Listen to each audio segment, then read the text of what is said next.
All right, good evening. How is everybody doing? What an amazing week, right? Well, it's about to get a whole lot better tonight. Virk is here, and it doesn't get any better than Riz. And, you know, with David Wilcock and Nick Redfern. Nick Redfern last night, Slender Man, that was really, really good. But Virk is somebody that you need to pay attention to.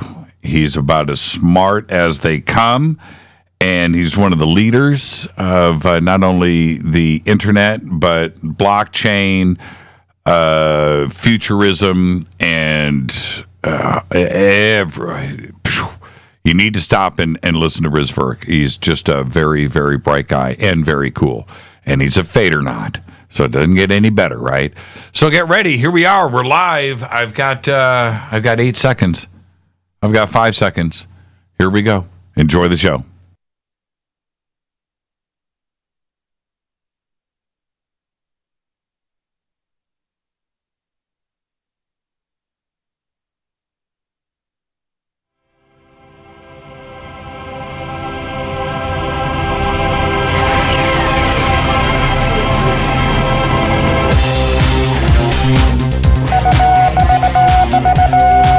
Bespoke radio for the masses. Headline edition, July 8, 1947.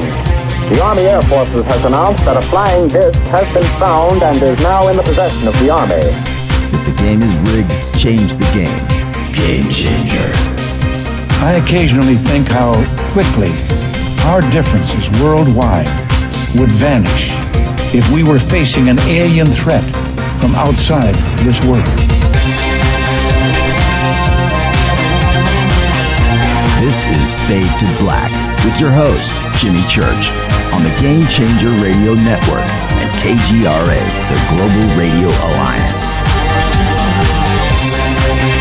I need your help to get to the year 1985. You are listening to Fade to Black with Jimmy Church on the Game Changer Network.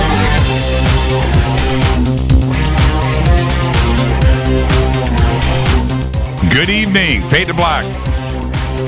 Bespoke radio for the masses. Yeah.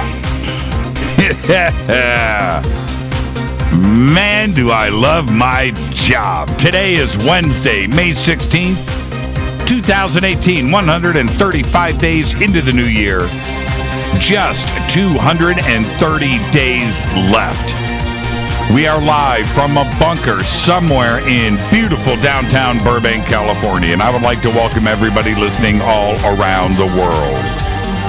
No, all across the United States. Hither and thither, to and fro, back and forth, up and down, east and west, north and south, far and near. This is Fade to Black for KJCR, the Game Changer Network, and KGRA, the planet. I'm your host, Jimmy Church. What is cracking, everybody? How you doing? Right before the show tonight, I hope he's listening. Right before the show, I get a text. I get a text from Race Hobbs. And look where Race is. He's at In-N-Out Burger in Salt Lake City. I didn't know they had an In-N-Out in Salt Lake City. But his reply was, off the bleeping chain awesome. Good for you, Race. If you've never had In-N-Out Burger before, the first time you've had it, and I've witnessed it so many times. You know, some guest comes in from out of town, pick him up at LAX, and you're pulling out, and there's In-N-Out Burger right there, man. You just pull right in and watch their face. There's nothing like it, man, because you've never experienced it. It is truly... and I'm just so thankful we have them here in Southern California. It is truly the best hamburger in the United States. There's good stuff out there. Everybody's proud of their burgers, and I get that. But there is nothing like an In-N-Out Burger fries and their fries. It's so weird. Once they drop in temperature, they go cold. They're inedible. But when they're hot, and they always are. But when they're hot, you got to eat them then. And that In-N-Out chocolate shake. That's it, man. That's where it's at. I just wanted to share that with you guys. It really made my day. Tonight, very special guest back with us. Virk is here. We're going to talk about killer AI because he's written an amazing article over at hackernoon.com. I posted it over at OnStellar today, the link to it. And it's called The Road to Killer AI, ML plus blockchain plus IoT plus drones equals Skynet. It's a frightening article. It's a great article. And we're going to discuss all of that tonight with Riz. Tomorrow's another Fader Night with John Rappaport and there's No More Fake Newsroom live, followed by open lines all night long. And now, I'm going to see, it's possible... if we can take some phone calls tonight. Riz is on the East Coast, so it'll be getting late for him. But nonetheless, we'll see if we can squeeze in some phone calls tonight for Riz Virk. Follow us on Twitter at JChurchRadio. Facebook is still alive for the time being, and YouTube, you can still subscribe over there. Everything is Fade to Black, J Church Radio, Jimmy Church Radio, Fade to Black, blah, blah, blah. Go now. You can follow, like, and subscribe. The Sandbox on Twitter is hashtag F2B. F, the number 2, and a B. F2B on Twitter.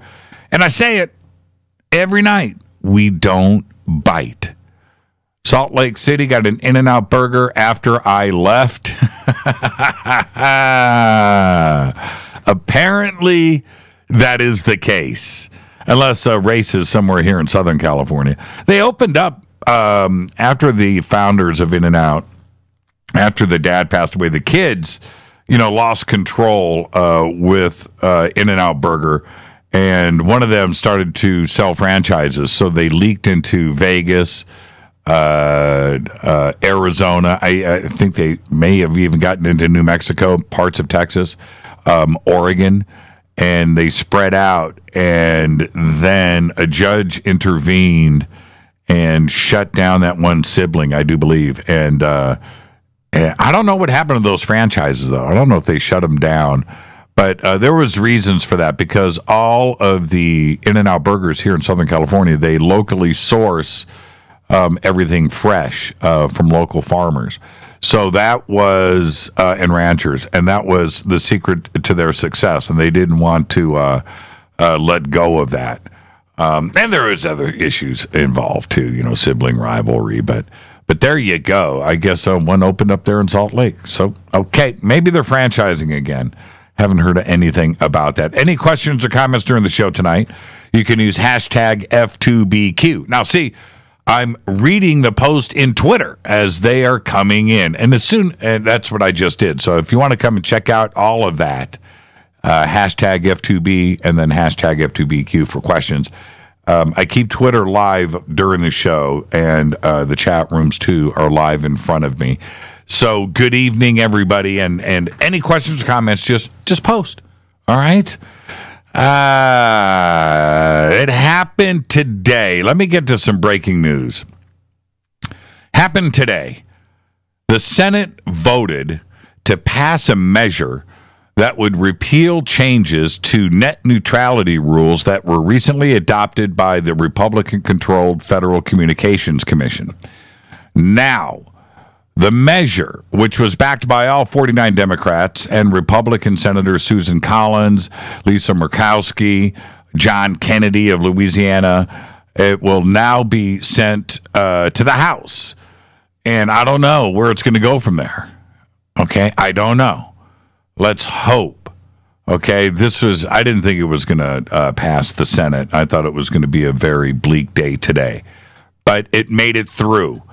I don't know what Trump's going to do with it. President Trump believes in business, and I would think that he would go ahead and do what the Senate and the House want to do with this. But the people that put him in office, they do not want to lose control of their internet. And I'm being serious about that. All right, all those constituents that put him in the White House, they're not going to want their Netflix throttled back by NBC. So oh man. Okay, so anyway, I was relieved. I don't know what the House is going to do, though. I really don't. And even if the House passes it, Trump can still veto it. So we need to speak up. Need to let Trump know, man. He's got to do the right thing. The internet is ours. Okay. All right. On Stellar, it is absolutely beautiful. And if you haven't registered and gone over and started hanging out with everybody else, apparently, except you, just go to onstellar.com, register. You can use my promo code Jimmy. And you do that, you'll get an extra 15 tokens, our OnStellar tokens, that will be there in your wallet. And you'll have 25 tokens there instead of 10. You get 15 if you use my promo code. Yeah, free tokens. So go and register. You'll be able to use your tokens in about a month as soon as we finish up other things that we need to get through. We are now officially in the beta phase of OnStellar. It's absolutely incredible. It runs beautifully. It looks beautiful. We have thousands and thousands of people over there hanging out right now. So go. Build up your friends list. Share the knowledge. Have fun. It's absolutely incredible. And I spend my days over there now. I used to spend my social media time over on Facebook, and I've just lost interest. I don't care anymore. I really, really don't care. And the fun, the lack of advertising, the data mining, all of these things make OnStellar great because that changes the user experience. But for me, more importantly, it's a platform that is built for this community that you can go and not only share and make friends, but we all enjoy social media. Everybody does. And so your social media experience, the things that you liked about social media or enjoy about social media today, all of that is there. But it's the other features and the way that it's designed and the additional stuff that you can do there that you can't do anywhere else. And you start to explore and poke around, and you realize this is where it's at. It's absolutely incredible. So go now, onstellar.com. Get registered. Use my referral code, Jimmy. Get those extra tokens. It's based on the blockchain. decentralized token economy, and now you can reward and get rewarded for hanging out on social media and contributing to our community. It is just a wonderful place on stellar.com. And there you go. I've got some other things that I need to get out of the way because I have got some news today that I need to discuss with you that is absolutely going to flip you out. So I'm going to save that. I'll get to that in just a second. We've got Virk at the bottom of the hour. Our next event is coming up in just 2 short weeks. A blink of an eye, and Contact in the Desert is here, June 1st through the 4th, 2018, Indian Wells, Palm Springs, Southern California. You're going to come and hang out with all of us at the Renaissance Resort and Spa. Programming note, Friday night, we'll be broadcasting Fade to Black live in front of a studio audience like we do every year at Contact in the Desert. Saturday night is the award ceremony, and if you haven't got your tickets for that, it's probably already sold out. But I'll be doing that Saturday night with George Norrie. I'm also hosting Saturday night the big magic show, Spectacular. I'm going to do that on Saturday night. Sunday night, I will be hosting the closing ceremonies and the closing panel discussion on Sunday night, and who we have on that panel and what is going to go down there. Plus, I've got a few surprise guests that are going to be there for that panel. And the closing night there, everybody's all packed. It's going to be a huge event. But that is getting planned right now, and I was working with the good people over at Contact in the Desert, Crystal and Victoria, with Rita, getting all of this set up. It's going to be amazing. So come on out. You want to hang out in Southern California, don't you? You want to go to Palm Springs, don't you? You want to hang out with the Fadernauts, don't you? Right? You want to go out and do that night vision, right? All of those things that you've heard about the Fadernauts and Rita and myself at Contact in the Desert, all of it's true. It's all true. The rumors are true. We have a good time there. So come and hang out with us. Get your tickets. All the info that you need is right there at contactinthedesert.com. Click on the banner over at Jimmy Church Radio. Now, don't forget to sign up for our Soul Tech Gathering up at ECETI Ranch. It's this August 9th through the 12th. You want to go to soultechgathering.com, and we're going to have Corey Good this year. We've got James Gilliland speaking, Jason Quitt, Matthew Ryan, Michaela Sheldon, Teresa Yanaris, Holly Marie, Mary Gabrielle, Ashley, John Lund, and Dana Harvey, all teaching you all weekend long. And I say this, but I mean this. Memories are made, friendships are made that are going to last a lifetime. And we're going to be out there at the Field of Dreams, sky watching. We're going to be looking for Bigfoot. That's going to happen too, by the way. And all the other magic that happens up at ECETI. It's going to be absolutely amazing and a great event. So please go and get your tickets now. We're only selling 300. Also the week after that, I will be out in Colorado for Corey Good's event.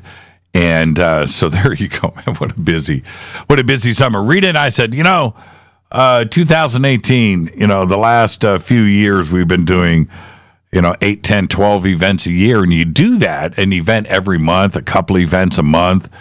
And it really wears you down. It's a lot of fun getting out there, but we have to get back into town and do another string of shows in another week. And it's crazy what it does to the year. The year just blows by. And we decided to slow down this year. Well, apparently that's not happening. Love getting out there and hanging out with all of you. So there you go. We'll see everybody in 2 weeks at Contact in the Desert, and then right after that, Soul Tech Gathering, and then Dimensions of Disclosure, Corey Good's event, which is the week after that, third week of August. Don't forget to subscribe to our podcast. We have over 850 archive shows, custom apps, Apple, Android, just $2 a month. Click on the banner over at jimmychurchradio.com, the podcast banner. You can also become a Fadernaut. Terry just tweeted, I just saw this, hold up the new shirts for the bunker cam. And I might be able to pull that off in the next break. And so, yeah, there's a reason why I can actually do that tonight, Terry. But if you renew your Game Changer, you get the new Fade to Black t-shirts. Okay? All right? Now, let us know, too, when you renew. If you don't want the new shirt and you want the old one, let us know. But, all right. Let's see. Oh, hell, Jimmy, how in the world can I get you over to my megalithic sunroom in Colorado? It's 25 minutes away from Corey's venue. I will host that party. Stacy, you're too warm and kind. All right, where am I at? I've got to get to this. Now, don't forget all of our sponsors here, Life Change Tea, GetTheTea.com, River Moon Coffee, Ancient Life Oil, Sacred Skulls, New Mana Food Storage, and Bearing Optics. Let's get this show cracking. Happy birthday to today. I didn't do, that's right. I skipped over.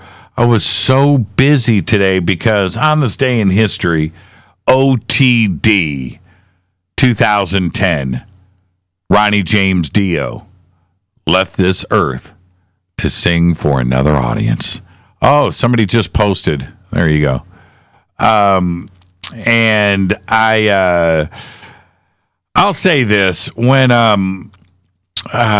started going through my thoughts with that today, and I wrote up a little article that I posted over at On Stellar. You can go and read that. And every year, on this day, every year, I kind of get bummed out.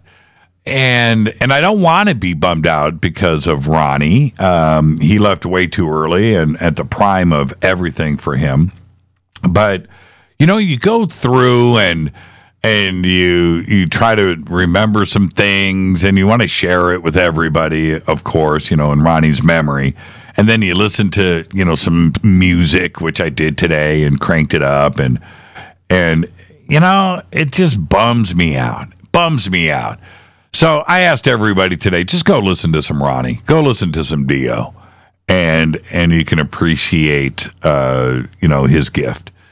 Because he was truly one of the greatest, if not the greatest, rock singer in the history of everything. Ronnie James Dio, on this day in history, 2010, passed away from cancer. Fader fact, the first accountant in history. Okay, now I'm going to say this again. The first accountant in history, his name was Kushim. That's right. He was from Mesopotamia, and he lived around 3200 BC. And that is a Fader fact. That's a cool fact right there. Tonight, very special guest, Riz Virk. I got a lump in my throat. See, that's why I don't want to talk about Ronnie, right? I got a lump. It hurts. Ronnie James Dio. Tonight, very special guest, Riz Virk, is here. We're going to talk about his article on killer AI. And it's an incredible article. And I put up the links over at On Stellar. You can go and check it out there. We'll get it up here in Twitter in just a second. And tomorrow night, of course, is John Rappaport, Fader Night, and it's No More Fake Newsroom Live, followed by Open Lines all night long. Okay, here we go. Man, I got a lump in my throat. River Moon Coffee. It's Doc. Got a lump in my throat. Here we go. I got a lump in my throat, people. All right. I hope you understand. In a published report from earlier this week, we got this. Octopuses came to Earth from space as frozen eggs. That's right. The headline read just that. Octopuses are aliens which evolved on another planet before arriving on Earth hundreds of millions of years ago as cryptoserved eggs via a process known as panspermia. The report is entitled, wait for it, Cause of Cambrian Explosion, Terrestrial or Cosmic, which was co-authored by a group of 33 scientists and published in the Progress in Biophysics and Molecular Biology journal. Now, some things you just can't make up. Now, listen to me. The paper says that the explanation for the sudden flourishing of life during the Cambrian era, often referred to as the Cambrian explosion, lies in the stars as a result of the Earth being bombarded by clouds of organic molecules. But the scientists go on to make an even more extraordinary claim concerning octopuses, which seem to have evolved on Earth quite rapidly, something like 270 million years ago, 250 million years after the Cambrian explosion. The paper states, and I'm quoting, the genome of the octopus shows a staggering level of complexity with 33,000 protein-coding genes, more than is present in us, Homo sapiens.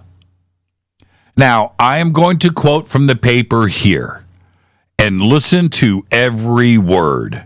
Quote, its large brain and sophisticated nervous system, camera-like eyes, flexible bodies, instantaneous camouflage via the ability to switch color and shape are just a few of the striking features that appear suddenly on the evolutionary chain.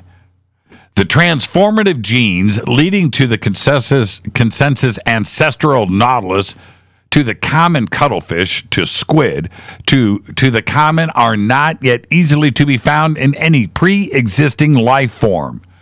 It is plausible then to suggest they seem to be borrowed from a far distant future in terms of terrestrial evolution, or more realistically, from the cosmos at large.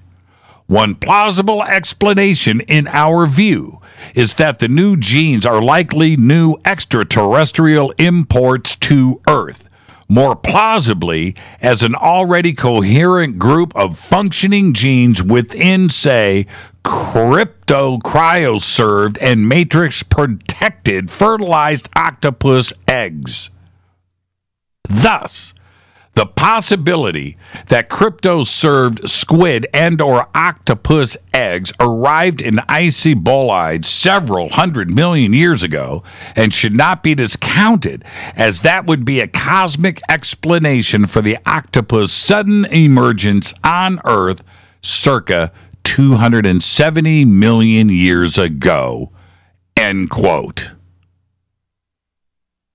Makes sense, really. Since octopuses are regarded as the most intelligent of all non-vertebrates, with the highest brain-to-body ratio, and then you have to think about this, because I did. Think about that film that came out in 2016, Arrival. And I remember when the ETs came out from the fog, they were giant octopuses, weren't they? This is one of the most incredible published scientific papers, reports, and research studies I have ever read. And it is indeed incredible. So when somebody says to you, when will E.T. get here? You can bring up the octopus. Think about it. It's a crazy thought, right? Now, have you ever seen an octopus open up a jar? You've seen those videos, right? Octopus in a tank, they drop a jar in, maybe put some food, right? That octopus unscrews the jar, just pops the top off. It's like nothing. Truly, truly magnificent. So there you go. The octopuses appeared complete.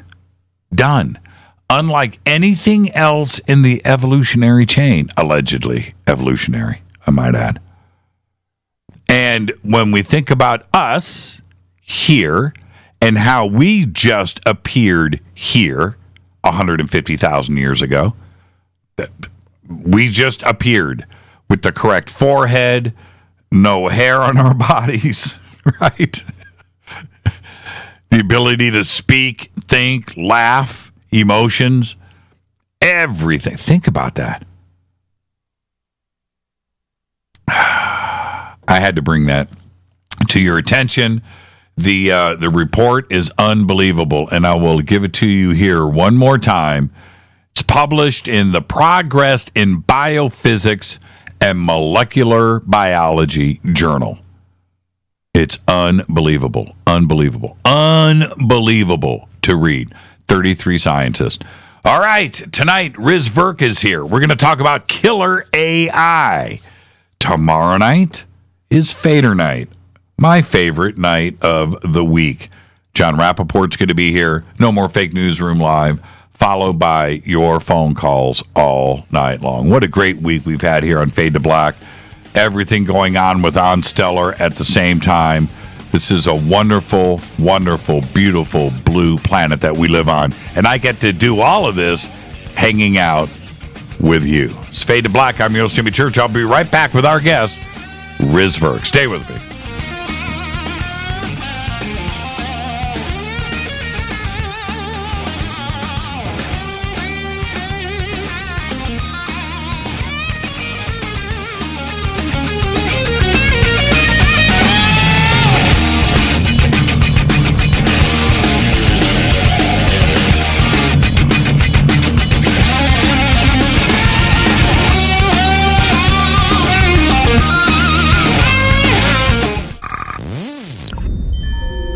You're listening to Jimmy Church, Fade to Black. Fade to Black will now pause for alien identification. The station that talks the net. KGRA Radio. When you take the beans from Central America with dashes of Indonesian and African mixed in and then roast it to the dark side of Fade to Black, you create the ultimate brew of fringe. Introducing the Fade to Black blend from Rivermoon Coffee. Yes, Rivermoon's darkest customized roast was created for the love of Fade to Black. The alchemy of masterful roasting and smoking the beans is in every sip of this full-bodied dark Java. I need my coffee dark, deep, with distinct bittersweet chocolate highlights, just like the bunker. Leaning further into the darkness of the roast is Fade to Black blend from Rivermoon Coffee. Just click on the banner at jimmychurchradio.com and use the promo code F2BBLEND for 15% off of your order today. Go Beckley Teppy. What can I say about the most popular tea on the internet? And what do customers say about Life Change Tea at getthetea.com? A lot. But by federal law, we at getthetea.com cannot make claims to how this product can enhance your health. We cannot even post our testimonies without being in compliance. So how do we get past the hump? Try our products at getthetea.com and see for yourself. You can send us a testimony, but we just can't post it. Bummer. Our products are GMO-free and organic. We pride ourselves in being the best we can be, and we urge you to take charge of your health. We're 11 years strong, and many of our customers have shared their successes with friends and family. Protect your colon. Log on to getthetea.com. That's getthetea.com. Getthetea.com. Getthetea.com. 9 out of 10 geneticists agree. Fade to Black is not your father's radio show on the Game Changer Radio Network and KGRA, the planet. Win big with KGRA this summer. Tickets and hotel accommodations to the biggest conferences, autographed books and DVDs, chances to win all-inclusive conference cruises, and private dinners with your favorite KGRA hosts. Click the contest tab at kgraradio.com for your chance to win big this summer. Your contact for the best alternative talk radio on the planet. kgraradio.com. Hi, this is Rob Reiner from Anvil, and you're listening to JimmyChurchRadio.com. What's up? I'm Chris. What up? This is Kyle Massey, and you're listening to Jimmy Church Radio.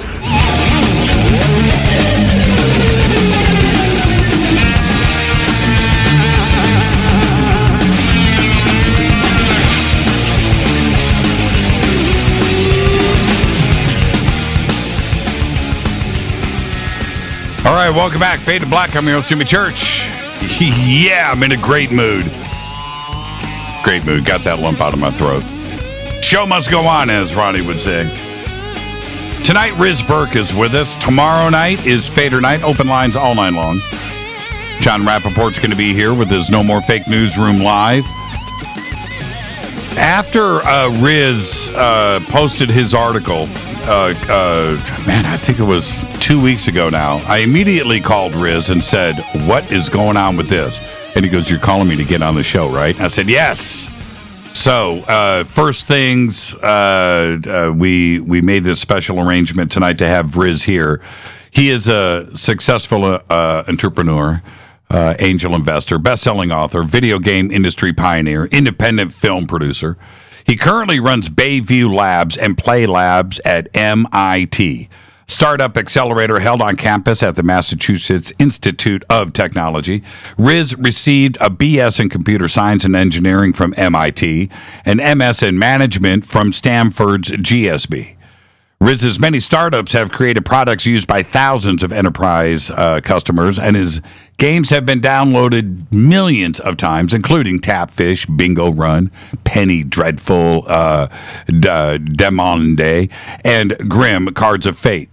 Riz has invested in many startups, including Tapjoy, Telltale Games, Discord, Funzio, Pocket Gems, Moon Express, and many others. He has also produced many independent films, including Turquoise Rose, Thrive, an amazing film, What on Earth Will It Take?, Sirius, and the cult classic Knights of Badassdom, starring the one and only Peter Dinklage. Tonight, we're going to discuss his latest article, The Road to Killer AI, ML plus blockchain plus IoT plus drones equals Skynet. His website is zenentrepreneur.com. The links are over at jimmychurchradio.com. I'd like to welcome back the one and only Riz Virk. Riz, good evening. How are you?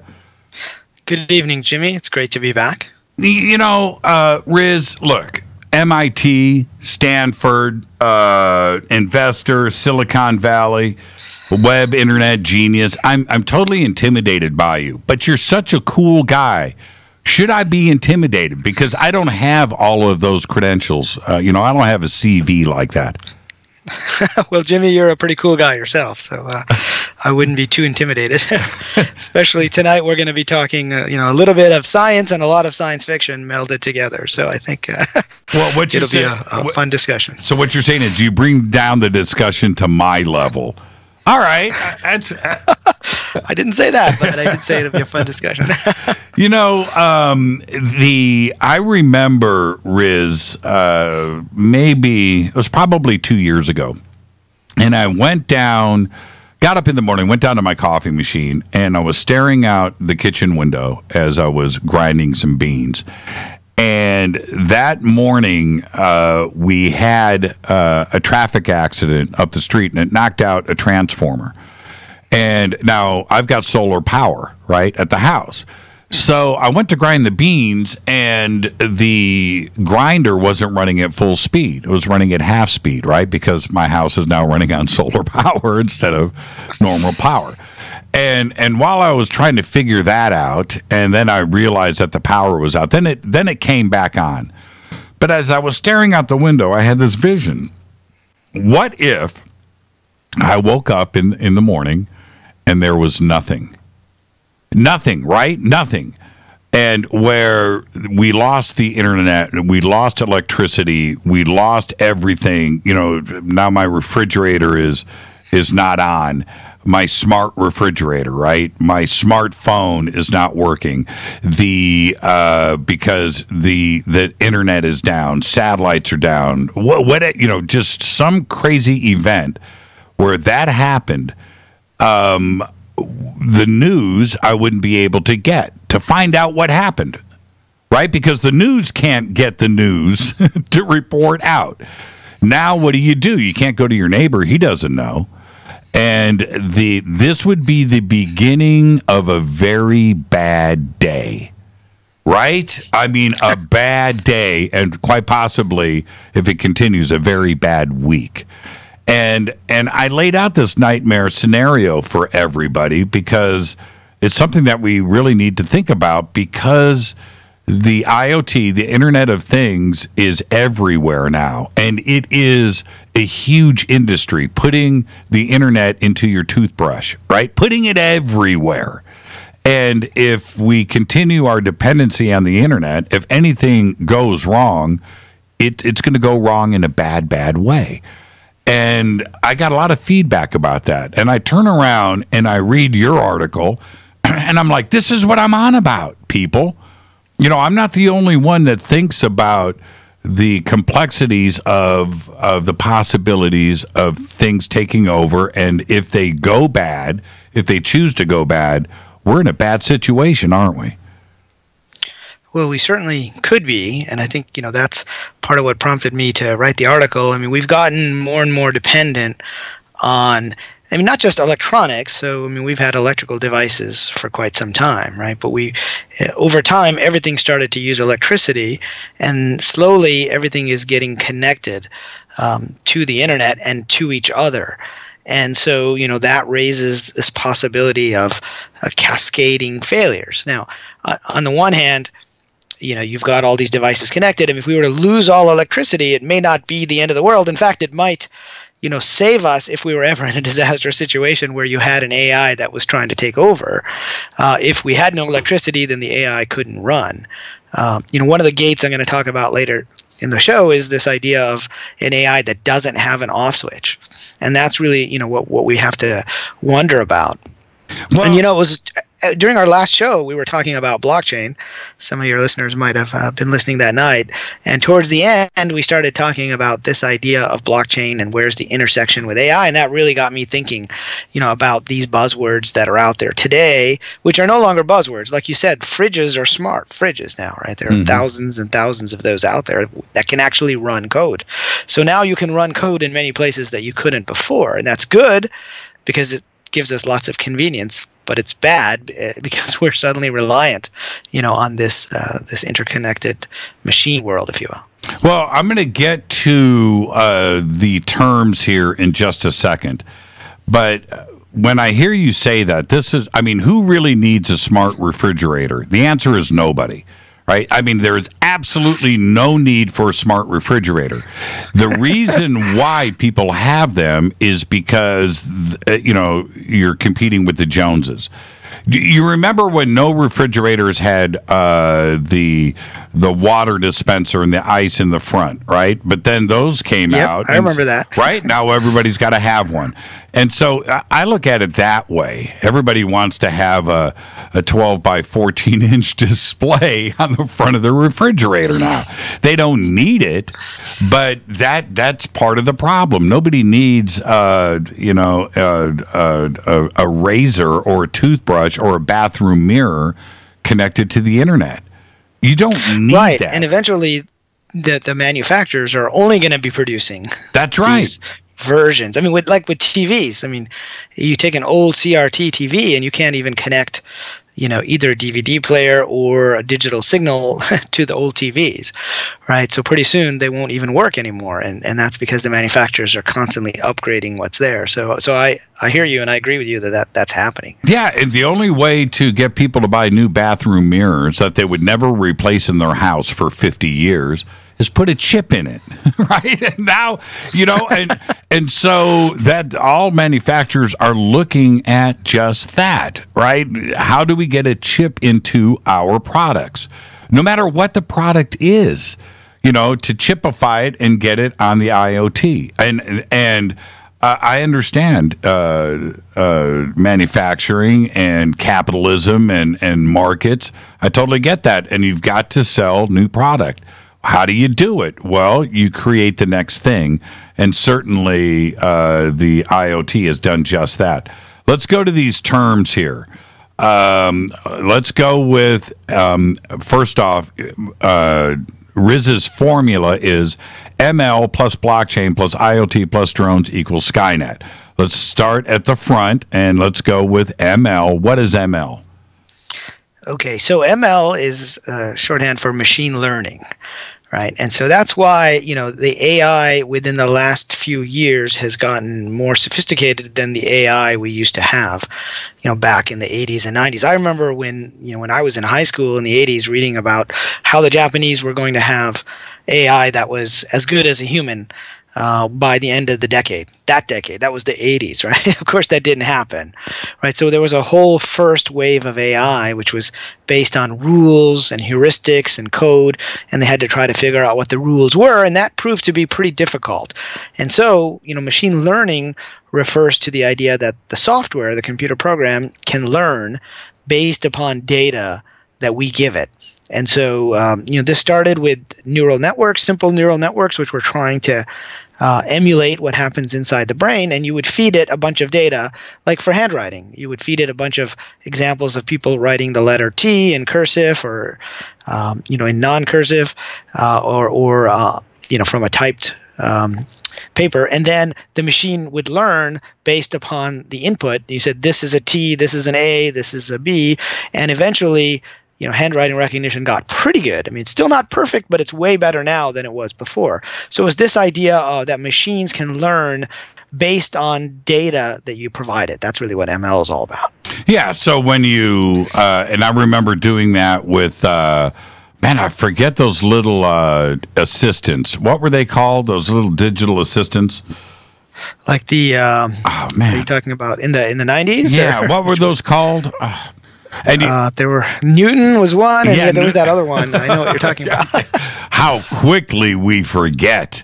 But anyway, where you had to write, letters in, and it would learn your handwriting. So that's machine learning. Yeah, so that was sort of the beginning of machine learning. Palm Pilot. Palm Pilot, that's it. Yeah, there you go. The Palm Pilots, right. And it had different ways to write different letters so that it would be easy for the machine to recognize it. So now machine learning is being used for facial recognition. It's being used for, self-driving cars. We're going to talk a lot about that because autonomous cars are really a precursor to lots of other autonomous things. But they feed images of the real world backed up by humans. So, when you're on the internet and you get these, the CAPTCHAs, and they give you these pictures now that say, which of these has a car in it, which of these pictures, or which of these pictures has a sign in it. Well, some of those are data that's already known to them, and they just want to verify that you're a human, not a robot. And some of those are new pictures that they haven't yet classified, and they want the humans to say whether it's a sign or a car, so they can feed it to the AI and test if the AI is actually working or the machine learning is working correctly. Man, that scares the crap out of me. Yeah, so every time you fill out one of those, like 2 of those are like new images and the other 8 are old images. And so they're using, human feedback as a way to then feed the AI, and the machine learning. Back at the house in my garage, I probably have 3 Palm Pilots. I'm just thinking about that. Oh, man. Okay, now, of course, now we have the blockchain. And give us your short version of what the blockchain is. We discussed it a lot here on the show, but you would probably simplify it for everybody so they can understand what the blockchain is. What is blockchain? Yeah, so for the purposes of our discussion tonight, we're really concerned about one or two aspects of the blockchain, which is that a blockchain is a series of computers around the world that are all agreeing on something. right? So with Bitcoin, they're agreeing on who transferred the Bitcoin where. So the blockchain is a long list of everybody's transactions, right? But it's the peer-to-peer component that's really important for our discussion tonight, because there's no one central machine saying, like for example with Bank of America, you have to go to their server, their mainframe keeps track in their database of the official amount in anybody's given account, assuming there's no funny business going on like there was with Wells Fargo. But in the blockchain, no one machine has that central database. So all the machines are kind of processing at the same time. Now, the second thing that they do, and this is kind of important for tonight, is they also run code. So, for example, many of your listeners may have heard of not just Bitcoin, but Ethereum, right, which is the second biggest cryptocurrency and blockchain out there. And the reason Ethereum was invented, its inventor, Vitalik, he wanted to write more code in the Bitcoin blockchain, and he really couldn't. So he said, let's create this new blockchain called Ethereum, and I'll actually write a bunch of code in there called smart contracts. And so that's what's relevant for our discussion tonight, is the blockchain provides a way for lots of computers around the world to be running the exact same code. And that's where you can't just shut it off with any one computer. Very interesting. So it's alive. Yep, it's alive in a way, right? Yeah. As long as there are servers out there that have the software. And it also helps nearly prevents fraud. Right, because the idea is that since you have so many different machines agreeing, you could hack one of those machines, but that won't, they won't impact the overall process. So you'd have to hack 51% of the machines. You would have to have 51%, and the other, before you, if you got through and hacked one, the others would override that quickly. Because exactly. They're constantly There's this idea checking of the longest chain. Right. So even if you hacked 51%, you might be able to say, okay, I'm creating a new block in the blockchain here, but your block may, if you went back and tried to take somebody else's Bitcoin long ago, you'd have to catch up because the chain has already been processed by all these computers along the way. So it is possible to hack it, but it's very difficult. It is. And they're constantly updating, constantly. And everything is timestamped too as well. So they go back to see when the error occurred. Exactly. Yep. Oh. Yeah, and that's happened in the history of Bitcoin, where the foundation had to kind of agree before the chain forks. Every now and then you'll hear about forks on the chain. We won't get into that too much tonight, since we're concerned more about this peer-to-peer aspect, one, and two, the ability to run code across the peers. That's why it's included in the equation. Now we have the IoT, which is quickly becoming one of the most popular terms on planet Earth. What is IoT? So IoT stands for the Internet of Things, right? And that is pretty much what you were talking about with the smart refrigerators. But it's not limited to refrigerators. The idea is that any physical device, can have a connection to the Internet, which means it can send data back to the manufacturer's database. You can keep track of what's going on.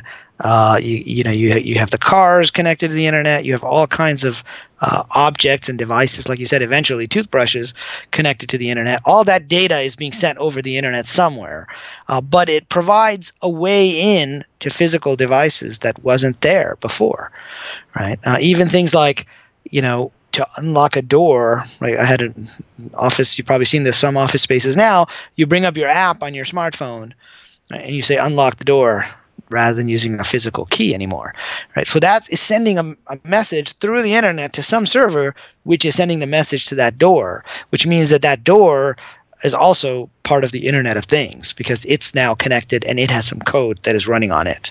Yeah, a smart house is scary when you think about your thermostat, your refrigerator, your garage door, your lights, your television, and everything in your Roomba, right? And yeah, it's become a huge industry. It's a huge. Pretty much everything becomes a part of the Internet of Things, and smart homes is one aspect of that. Now, there's some conveniences there, right? When you're traveling, you can turn off your lights, you can turn them on, you can see who's at your door. So there are some positives there. But it's this fact that code is running everywhere is why it's part of this equation of ML plus blockchain plus IoT plus drones equals Skynet. 3 years ago, I did one of my rants, and I said, what would it be like if your bathroom mirror. You walk up and you turn on the TV. It's inside of your mirror, and you're watching, the news, the morning show, and you're doing that, and the mirror is talking to you, telling you need to shave today, and you get down and you pick up your electric razor. And it needs to be charged, and your mirror is telling you to charge it, right? And you're going through all. It kind of sounds cool at first, but I said, you don't know who's now looking at you in the mirror. Number one, and number two, you are now completely connected to somebody else's software that is now monitoring everything about your daily life. So I did this whole thing. And the next day, my phone rings. I pick it up. It's a friend of mine here in Southern California. He goes, dude, I heard your show last night. I said, really? You listen? He goes, I do. And I was listening. Guess what I'm doing right now? I said, what? He goes, I'm writing code for a company here in Southern California for bathroom mirrors and toothbrushes, right? I was like, what? He goes, dude, we are doing it right now. We're bringing it to market. And that was 3 years ago. And I was just letting my imagination run. I remember Rita, after that, Riz, she literally came up to me. She goes, do you really think, come on, Jimmy, you're scared? And I said, no, what I'm afraid of is hackers. Now, that's what I'm afraid of. If you go and if a hacker really wanted, because these are all running on Android, right? Most of the Internet of Things is running on Android. And if a hacker out there really wanted to get those $300 ransoms, right? You don't hack computers. Hack the United States food supply. Hack their refrigerators. You'll get $300 a pop very quickly. Because that and just think about that, and that is where we need to think about cutting off the world and not necessarily plugging in everywhere. But that's the Internet of Things. I think it's a dangerous zone to continue moving into. I think quite recklessly. We're not looking at the implications. I agree with you, and I think it's still a little ways before all these things talk to each other. But the fact that they have an Android-based operating system, for example, means that anybody who knows that operating system can figure out a way to get a code onto those devices. And I saw an app that somebody showed me once that where he connected to your local area network at somebody's house, and he said, oh, there's some viruses on this and that on your smart TV on that you don't even know about. So people are already sending viruses to the Internet of Things, and usually you don't know about it. You don't know it's there unless you have something that can scan. Most virus software we have today is built for scanning your computer, not your fridge, right? So, right. And it only takes one bad actor out there. It's all easy to do. They just have to have a reason to do it or some spare time. Rita just tweeted, I don't know if you saw this, Rita. She goes, what would a smart toothbrush do in case of an AI rebellion? And my reply back was, I don't even need to think about that. Yeah, there's plenty of other smart things that could be problematic. Oh, so I don't know if you saw the. I think you did see the X-Files episode. Yes, when it was on your show last time, right? Yeah, the Roomba episode. The Roomba, but they had the sushi chefs who were robots. Yes, and because they didn't leave a tip, those robots were connecting the central server, which was connecting to their autonomous driver for their Uber-like cars back home, right? Which was, they were then connecting to their doors and locking the door and having the Roomba attack them.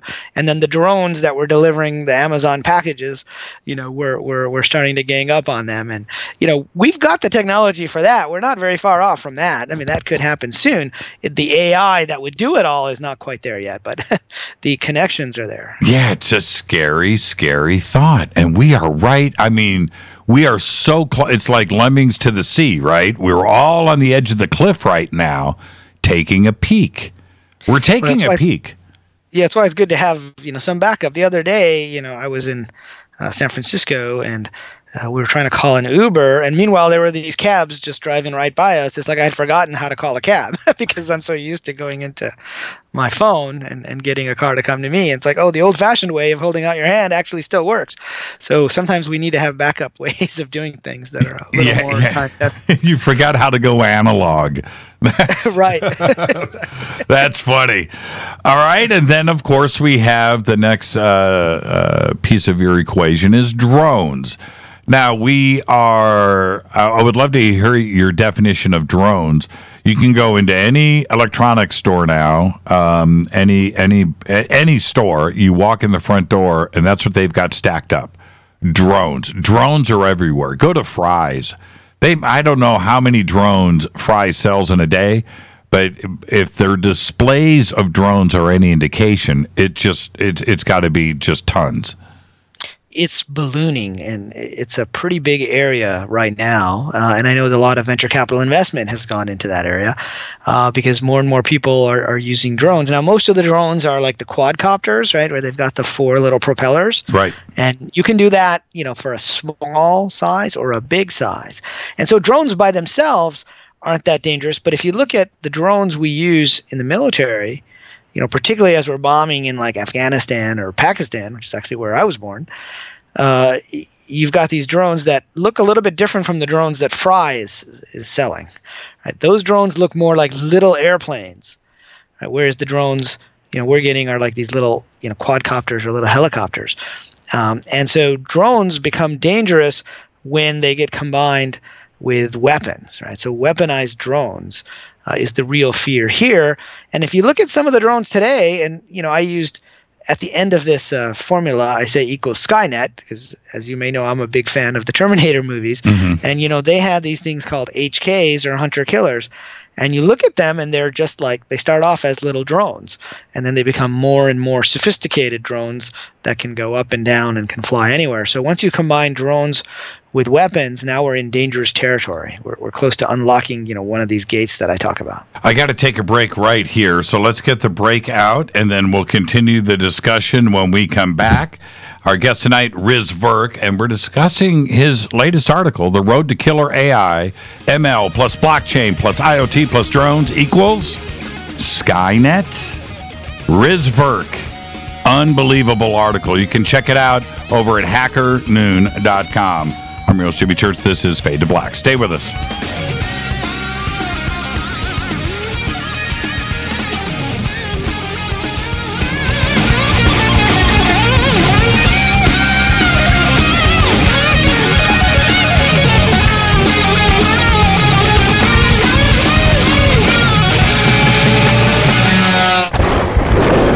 This is Fade to Black with Jimmy Church on the Game Changer Radio Network and KGRA, the Global Radio Alliance. This is KGRA Digital Broadcasting Station, Salt Lake City, Utah, Van Buren, Arkansas.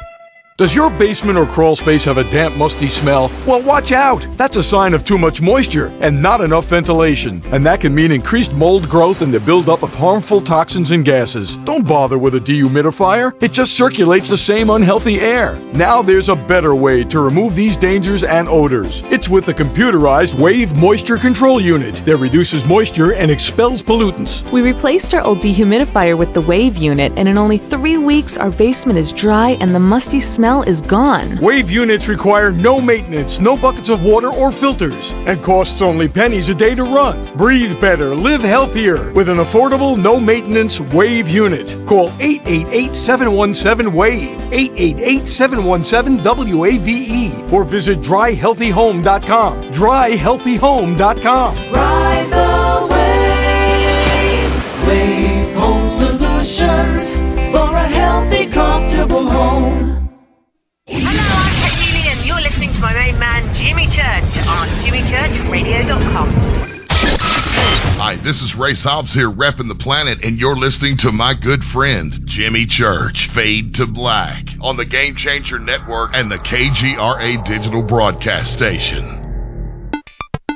This is Toby Kebbell. You're listening to jimmychurchradio.com. Don't hurt me, Jimmy. I'm only little. Hey, I'm Adrian Grenier. And this is Ari Gold. We're the Honey Brothers. Yes. We are of the Honey Brothers. Hey, I'm Adrian Grenier. And I'm Ari Gold. We're the Honey Brothers. And you're listening to Jimmy Church. The Revolution. Ancient Life Oil. Life-changing. The real oil. CBD is truly ancient life oil from the source. This oil has no psychoactive effect and is also legal in all 50 states. When you're healthy, you're happy. The truth about this wonderful plant is that it wants to give back to mankind life, longevity, and happiness. Ancient Life Oil are golden grade, all organic, non-GMO, and infused with high-quality liquid coconut oil. It's simple. Just go to ancientlifeoil.com today. That's ancientlifeoil.com. The best, purest, organic, and non-GMO CBD in the world. Go Beckley Tappy. The statements made regarding these products have not been evaluated by the Food and Drug Administration. These products are not intended to diagnose, treat, cure, or prevent any disease. Please consult your healthcare professional about potential interactions or other possible complications before using any product. This is Micah Hanks of the Gralien Report, and you're listening to Jimmy Church on Fade to Black, across the globe on the Game Changer Radio Network and the one and only KGRA Radio, The Planet.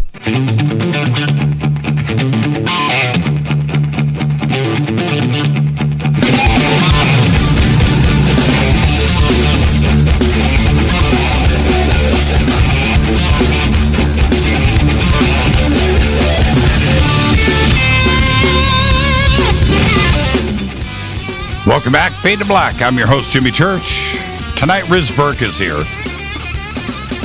Now, this article that he wrote is called The Road to Killer AI, ML plus Blockchain plus IoT plus Drones equals Skynet. Now, it's an important article because I think all of us can step back, absorb this. I don't think it's there to scare us, but certainly make us aware of how this technology has creeped into every aspect of our lives. And I don't think we've quite noticed the intrusion. But back to this drone thing, Virk. Virk, I just called you Virk. Riz, is this somebody that's, graduated from Stanford and MIT, and I just called him Virk. Yo, Virk. Is no this worries, Riz? Yeah, is this Riz? You know I have so much respect for you, and you are free to call me Church. Is this? I thought to myself a couple of years ago, and I know that it's an easy polluted thought to have, but I have a few drones. Okay, I do. I have radio control cars and helicopters and drones, and I dig that stuff. They're fun, and plus I can terrorize my dogs with them, which is the that's the bonus. But I'm sitting here looking at them, and I thought, because one of my drones has a little cannon on it, and the cannon shoots these little tiny green balls, right? Little tiny green balls. They don't, they cast through the air. They don't shoot in a straight line, right? But anyway, it's fun to use on your dogs. Well, anyway, and I was thinking to myself, what would stop somebody from putting a Glock on a drone and figuring out and with a good remote control, you've got all kinds of additional commands that you can do, and hook up a servo to it and just hit the button and boom and start pulling a trigger, right? And you've already got the camera there in high def, and right after that thought popped in my head, I see a video on YouTube. Dude's got a Glock on a drone, and he's out on a target range with it, firing off this Glock. Now, when you talk about ISIS, okay, I get that, but you can do it with whatever you buy at Fry's, and that's a scary, scary thought. And to have it taken over or maybe run by somebody else, you only need the germ of the idea to have it run away with the crazies out there. Well, yeah, that's true. And, once the weapons are on the drones, which they are to a certain extent already, and you said you saw that YouTube video. There's another YouTube video that's pretty scary. It's by a Berkeley professor named Stuart Russell, who's an AI researcher. And, he created a video called Slaughterbots. And he's showing these little drones, very small drones, just like the ones you buy at Fry's, but even smaller. And he's presenting it as if it's a company that makes these, right? Kind of like getting back to the Terminator, Cyberdyne Systems, right? If any of you have been to the Universal Studios Terminator 2 exhibit at down in Florida, and I think they have one in California now as well. You walk through the simulated Cyberdyne Systems, and they show you all their latest models of these killer robots. Well, this video was kind of like that with these small drones, and they had some explosives on the drones, and you could see while he was talking, the camera from the drone had him as a target, and then later they showed a target of something else, and the drone had an explosive device, and it just went and killed the dummy. In this case, it was just a dummy, but it was a pretty scary video because we're not that far from being able to do that. And if you're controlling it electronically, well, then it can be hacked either by hackers today or by an AI in the future. So anyone who's worried about killer AI, it's an interesting video to see online with respect to drones. Now, let's start to break this down. Now that we have the equation. Of course, Skynet. Now, we're all, no, you know what? Whenever I say we're all familiar with Skynet, I'll see the tweet come in, I'll get an email. What is Skynet? So let's just keep everybody up on top of this. What is Skynet? Well, so Skynet is the killer AI from the Terminator series of movies. And the idea is that in this fictional universe, right, there's a company, Cyberdyne Systems, that's building AI, and that AI becomes self-aware at a certain point. But before it becomes self-aware, the military uses Skynet to replace pilots on planes and all military missions, and the efficiency of the military missions goes way up because theoretically the AI doesn't make a mistake. So that's all interesting from the perspective of the military initially, but then Skynet becomes self-aware and decides that the only way for it to survive is to kill the humans. So since it has connections into the military system at that point, it fires our nuclear weapons against ourselves.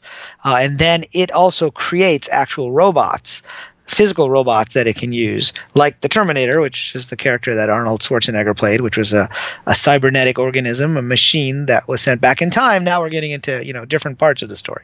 But Skynet itself was the master AI that decided it didn't need humans anymore, and maybe it needed a few, so it used its robots to enslave them. Now, when Terminator 2 came out, the Pentium chip wasn't out yet. Windows 95 wasn't out yet.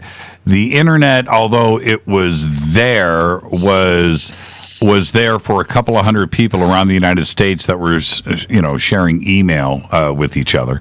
And it was starting to grow, but nobody knew what the internet or the future or America Online wasn't out when Terminator 2 was launched. So the vision of the future with Skynet and what Cameron did there was which was a pretty solid futurist view of things to come, but we actually arrived. Yeah, it really was. And I don't know if you know the story of how he came up with the idea, but the first time I was on your show, I was talking about my book Treasure Hunt, which is all about where do we get our intuitions that lead us down a certain path in life, which I call clues to follow.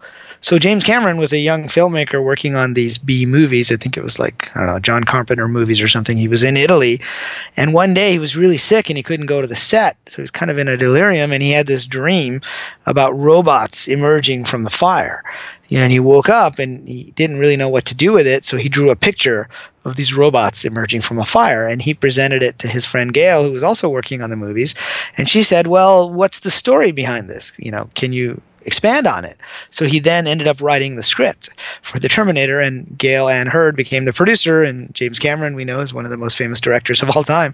But he was following a clue that came to him in the middle of the night. So I think there was a lot of precedence there. We're only now beginning to see how something like this could actually happen. I think back then we didn't really know how we would go from where we were to this kind of general artificial intelligence that wants to take over. Well, now as we look at your formula here, the first step in this conversation has to be, can AI surpass humans? And certainly that discussion is out there daily, and that is a date in our future that is much discussed. Is it possible? Well, so, back in the 50s or 60s, Alan Turing, who was one of the fathers of computer science, and another a colleague of his, they had talked about this idea of a point at which AI gets to be more intelligent than humans. And I don't remember exactly who it was. One of them came up with the term the singularity, which was that point. And then later, you had people like science fiction writer Werner Vinge and Ray Kurzweil and others start popularizing that term, the singularity. And one of the people who's been really concerned about this topic is a researcher at Oxford. His name is Nick Bostrom, and he wrote a book called Superintelligence, which is all about how AI could be more intelligent than humans. So we're not at that point yet, but I argue in this article that we may not need to even be at that point. Like, the AI doesn't actually have to be smarter than humans in order for some type of catastrophe to take place. So we already have killer AI. In Texas the other day, a self-driving car ran over a pedestrian and killed him, right? So you can have dumb AI that's killing people as well as smart AI. And, I sometimes use the analogy that one of my spiritual teachers said to me, if you're having a sparring match with a first level black belt or like a fifth level black belt, you'd rather be fighting the fifth level black belt. And I said, well, why is that? And he says, well, because he or she has more control and they won't hurt you. Whereas the guy who just became a black belt may have a lot of power, but he may not have as much control and he may end up hurting you by mistake. The same could happen with AI. It doesn't have to be way more intelligent than us. In fact, if it has a set of values that tell it needs to kill humans, the smarter AI might figure out that's not the best thing to do. But the AI which is smart, I'm not talking about dumb AI, but maybe of equal intelligence or even close to equal intelligence. They could still win in a physical fight by taking over different weapon systems, etc. So we may not even need to reach the singularity, in my opinion, for this scenario to happen. It just depends on how the AI is programmed and what its goals and its values are, and its goals may be different than ours. So you lay it out in the article. You talk about the science fiction aspect of it. All science fiction is a prediction of our future, and a lot of it has come to pass. We don't need to list all of those things here now, but we understand that certainly. But you lay out the scenario really well, just like we've done here. But then you get to the 4 gates of killer AI. And so I want to break these down, and let's just go right into it. Let's start with gate 1. AI and MI, which is general purpose and not specific. Right. So these gates are meant to be gates that if we unlock them with our technology, that's when we should start to be worried, right? So people might ask, okay, when could this happen? Okay, it's not going to happen today, but these 4 gates, I think, are sort of necessary precursors to having this nightmare scenario. Now, there are lots of other AI aspects that might be beneficial to us, but this is what we need to worry about. So the first gate says that we need to have AI that's a little more general, whereas today the AI and the ML is very specific. So I talked earlier about training or machine learning, and so we can train a computer system today to be good at handwriting or to be good at recognizing radiology from x-rays.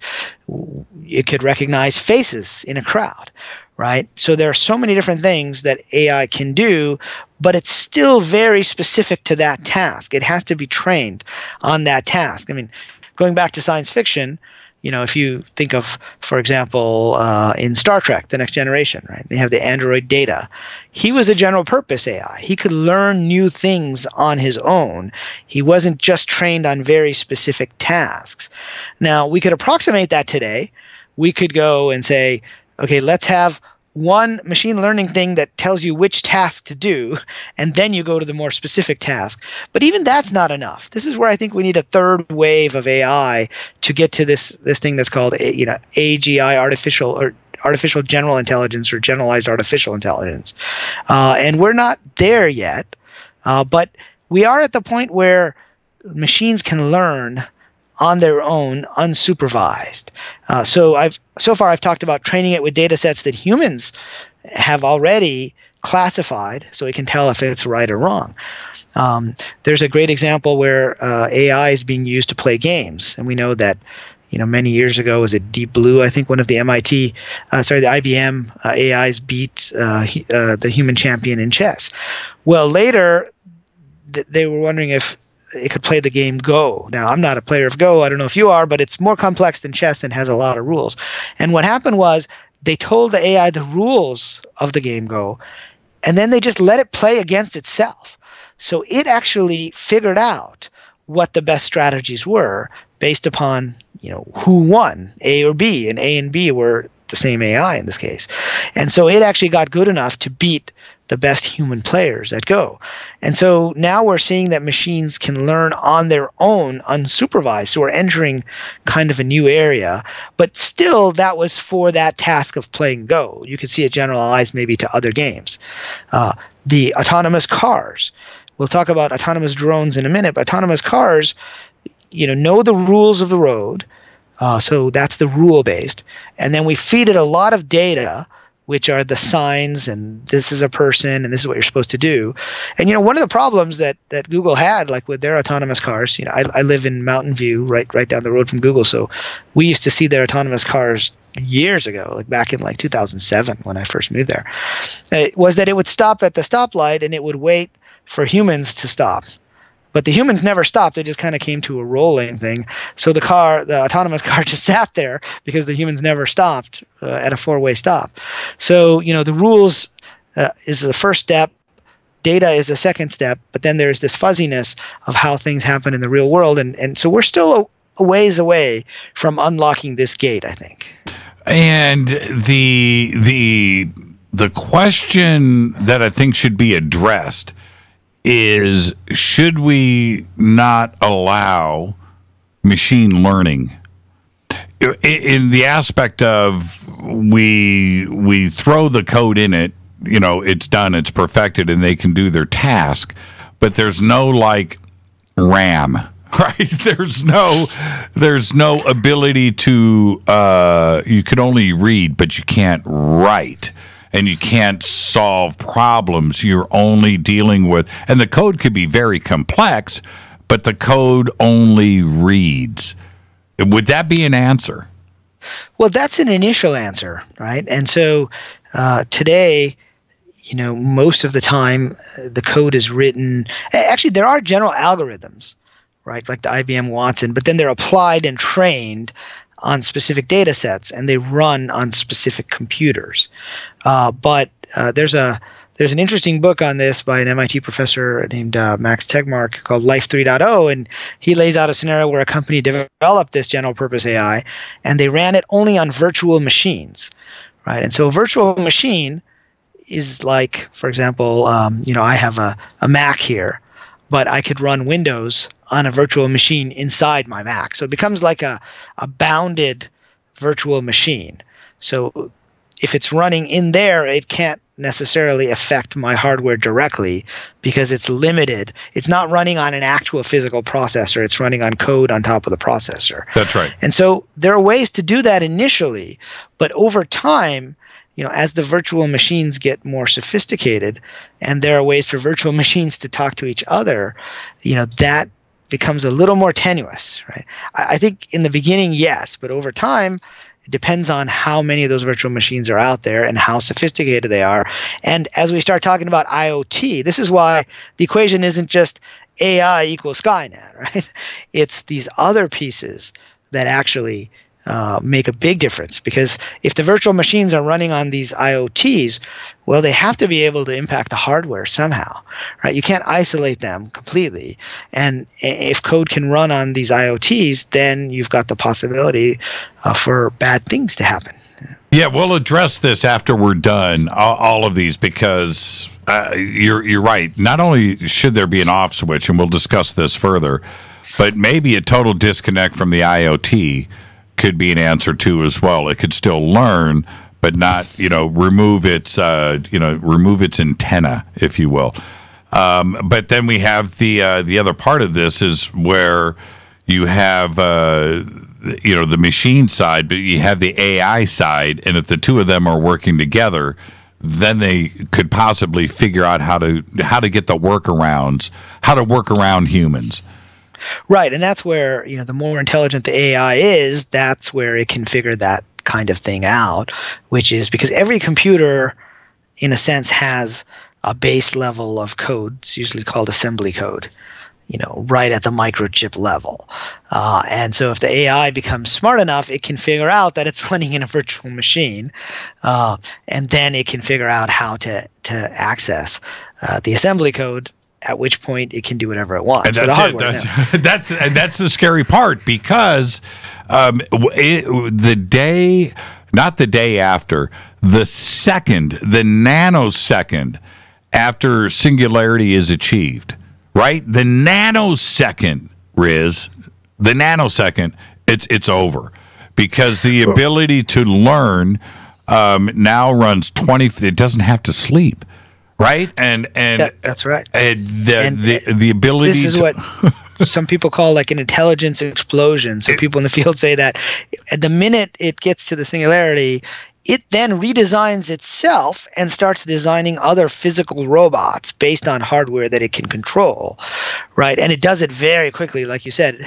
I mean, again, going back to science fiction, right? With the Terminator, the famous line was, "It doesn't eat, it doesn't sleep. That's what it does. That's all it does." Right. And so, that nanosecond after the singularity, when all bets are off, not a couple of years later, but a week later, you would have a very bad problem on your hands. I mean, a planet full of super smart Einsteins, right?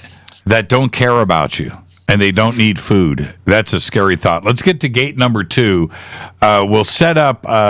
We'll pick up on gate number 2 after the break. We've got a couple of minutes here, but gate number 2.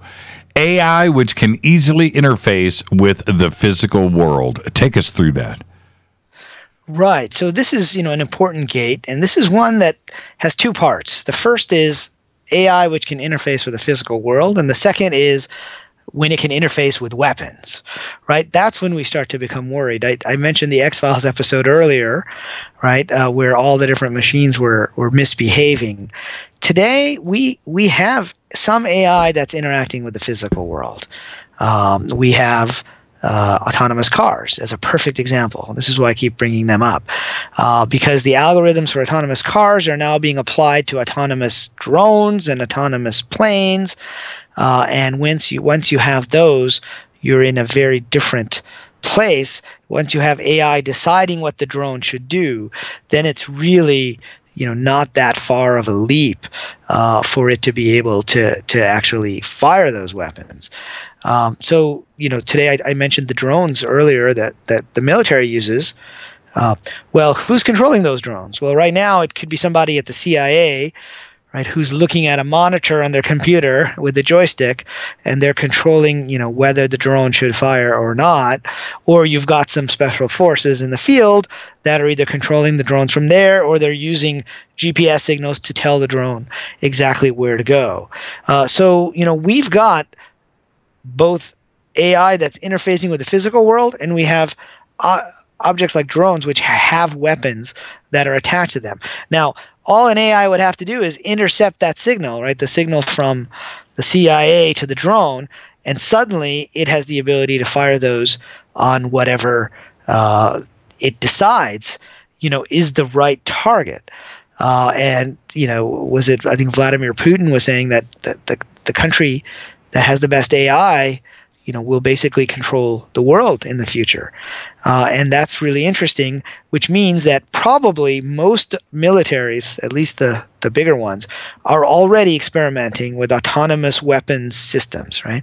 So that has gate number 2. Gate number 2, I think, is one of the first to being opened, actually. Gate number 1 is a little bit harder because you have to have general purpose AI. But gate number 2 is not that hard, and the IoT being out there makes it much more possible for this to happen. I also have some pictures in the article of some of the Boston Dynamics robots, which some of you may have seen videos of. It looks like a dog. It's got 4 legs, but there are different versions. With you talked about octopuses earlier, right? You could imagine 8-legged versions that can basically traverse any kind of terrain. And if you watch the videos for the big dog, you see it kind of going up steps and going through hallways, and you can see videos where it's kind of looking at what's in front of it, and it's making decisions about which direction to go or which direction not to go. Did you see the episode of Black Mirror with those dogs? I've heard about it. I haven't seen that. It's identical to the Dynamics dog. Well, the Dynamics dog is yellow, but there's still the same face, the same front, the same sensors, and the same frightening capabilities there. But now I've got to take a break. But think about this. If you are a bad guy out there in a military situation, let's say you're ISIS and you're in some village, and you see some troops coming at you, well, you know that those are troops, and you can shoot at the troops with your gun. But imagine 100 little drones coming at you with facial recognition, right? Well, that's right. And some of these drones, some of the AI might make mistakes at times as well. Yeah, there's nothing you can do. That's when you drop and run. You just drop your gun and run. But take that same scenario with that facial recognition in a crowd. Now you've got a bad actor in a crowd. They've identified somebody at a rock concert that is going to attend a rock concert and go and do something, and take out the crowd. Or, take out one single guy in a crowd with facial recognition. We are right on the edge of that being a possibility. And if that goes into the wrong hands, now we've got a really bad, like you said, if something wants to take over the system, it certainly can, and you could input any photograph, right? That's right. And, the future of assassination is really going to be these drones, that are out there killing people rather than snipers necessarily, because they can go anywhere, and you don't have to send troops out specifically. So the key is if the machine can make that decision, or it's the human that has to make the decision, right? There was a case where in the Soviet Union where the radar said there were 5 missiles coming from America, and they were supposed to fire their nuclear rockets, missiles, if that happened. And there was an operator of the station who looked at it, and he didn't believe that the U.S. would fire only 5 missiles if it was going to do an actual first strike. And so he didn't tell his superiors about it. Turned out it was a mistake in the sensors, and somehow sunlight bouncing off certain things actually made the radar think there were 5 missiles coming from Alaska to the Soviet Union. It was a good thing he had that human judgment. And so if you don't have that human judgment in there, the possibility for mistakes is really high. And we have to constantly think about it in those terms, because if it would have been AI making that decision, you and I wouldn't be here on the radio right now. This is Fade to Black, and that's the truth. It's Fade to Black. Our guest tonight, Riz Virk. We'll be right back. Stay with us.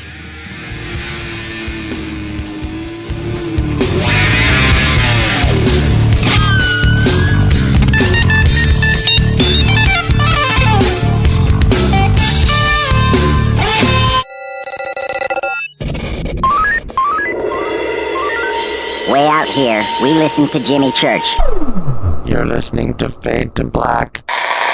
Always on the edge of the hottest alternative talk. Jimmy Church with Fade to Black. KGRARadio.com. ¿Qué tal, mis amigos? Yo soy Mario Carson, el tiburón, y los invito para que escuchen a mi buen amigo Jimmy Church Radio. ¡Claro que sí!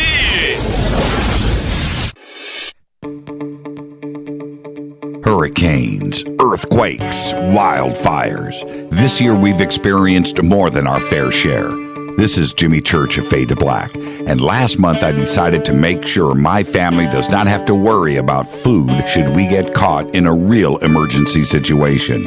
Introducing Numana, a healthy, storable product that tastes so good that you'll want to eat it every day instead of just during those times of duress. All Numana products have a 25-year shelf life, are MSG and GMO-free, no preservatives, and are made in America.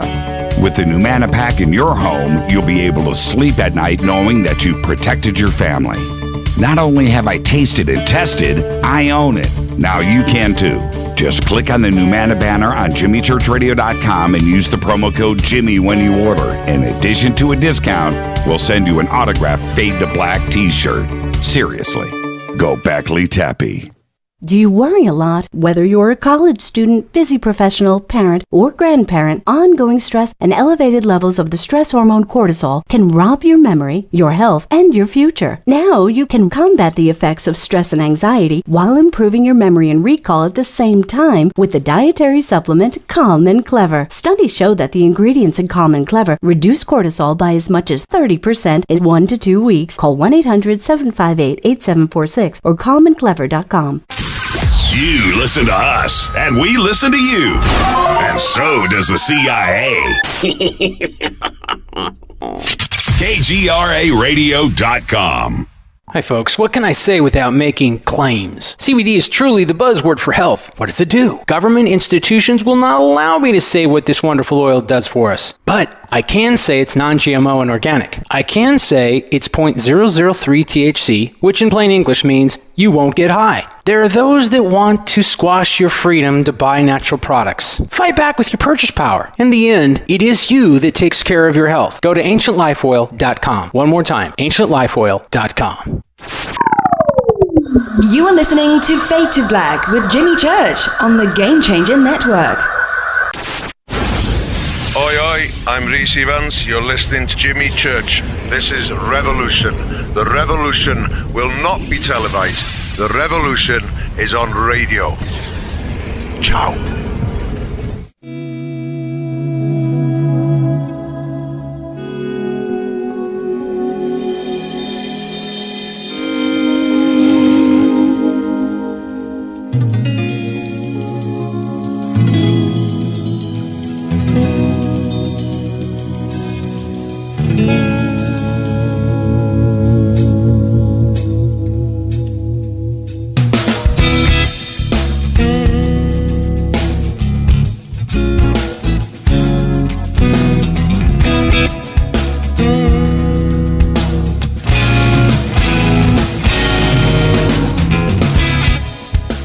Welcome back.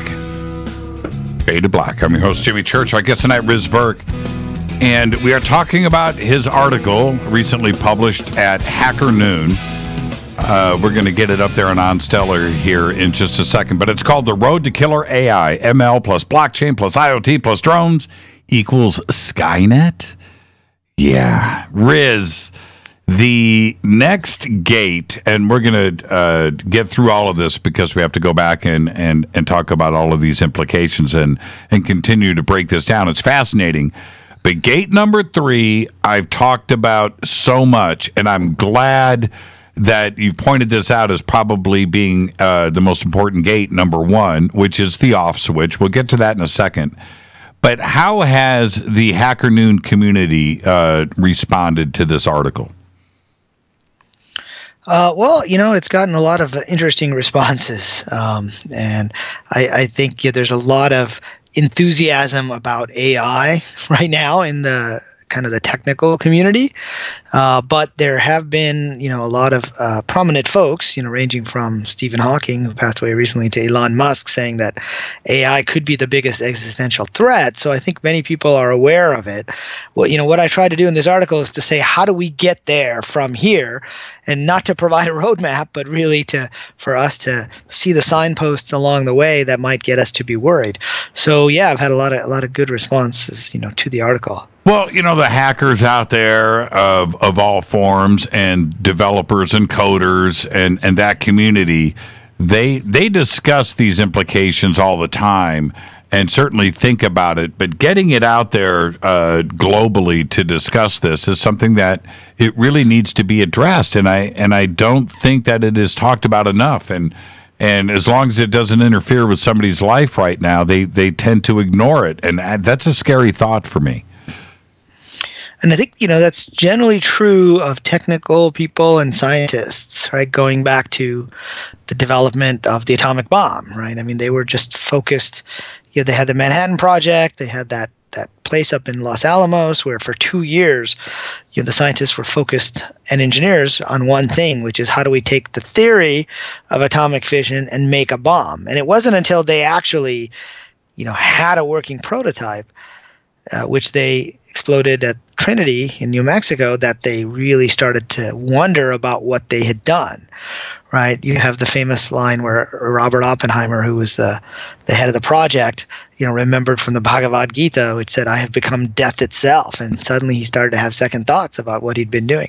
The good thing about this topic is there's enough people talking about it now that we may be able to head it off before it happens, right? Because it is in the consciousness now that this could actually happen. The AI is getting sophisticated enough to get there. So I've talked about this off switch, and you point out here for gate number 3 that right now there isn't one.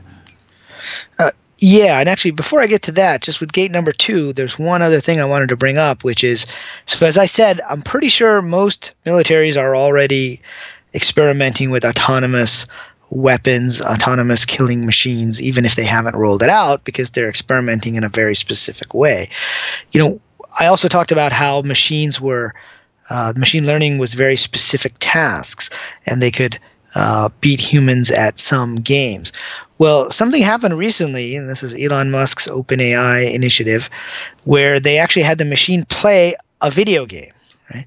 So now we're not talking about chess or physical games. We're talking about a video game like Dota 2. I don't know if many of your listeners know, either Dota 2 or Counter-Strike or League of Legends. These are very popular esports games where people compete against each other by playing these video games. And in these games, you're like a wizard, you're like a sorcerer, a thief, a barbarian, and you're trying to kill the other team of 5. And so turns out that AI can play those games as well, if not better, than humans because of the response time, right? So they can have a response time that we really can't have as humans. And so they were able to beat the best Dota 2 players. So this is a case where an AI, a computer program, is playing a video game, which is a computer-generated game with graphics on the screen. It's looking at the graphics, and it's using machine vision to figure out, okay, this is a character, this is a character, this is a background object. And so we've talked about machine vision being used in the real world by autonomous cars for figuring out, when they should turn and when they should stop. But this is interesting because it's machine vision in a computer program itself. So it's a computer-generated world. And they're very effective. Now, anyone who's seen Counter-Strike as a game, or Counter-Strike Global Offensive, you've got these military guys in kind of an Iraq-like situation shooting at each other. Well, if the AI is able to direct those virtual guns so well and recognize which are humans and which aren't, it's not a far leap to look at the images coming from drones or that are in the battlefield and figure out what are characters, what are people, what are not, and start shooting at them. It's the same kind of mechanic. So really, gate number 2 is worrisome because we're pretty much there. We will be within a few years. Yeah, Dota 2 is cool, by the way. Yeah, it's a cool game, but it's interesting that the machines can learn to play it just by looking at the visuals and analyzing what's happening on the screen. And so are they, when we're talking about this, are they using the controller electronically, or is there a robot hand controlling the controller? Probably they're not using a robot hand. They're probably having the algorithm move the cursor around on the screen. Right. So you can you can take over the input midstream. And it's the same kind of thing that I talked about earlier, where you have the CIA analysts operating a drone with a joystick, sending a signal to the drone. They would just cut in the middle of that and send the signal and not have to worry about the physical joystick. Yeah, and there's also the lag time of engaging a button or moving, the joystick. There's a lag time there. And electronically, that you're limited to, right? But if you are making the electronic connection that you're engaging the switch on or the button, but that is switched electronically in software, there's no way you could beat the machine. The machine would just kick your ass. It would be right, a step the response ahead times of are you. Yeah, incredible, yeah. right? So It you're would, down to microseconds, right? Yeah, it would be instantaneous speed of light response time. Wow, that's a crazy thought. So yeah, that's exactly right. And when DARPA right now addressing this, and then we'll move on to the off switch. DARPA just released not too long ago one of their projects, which is a missile swarm.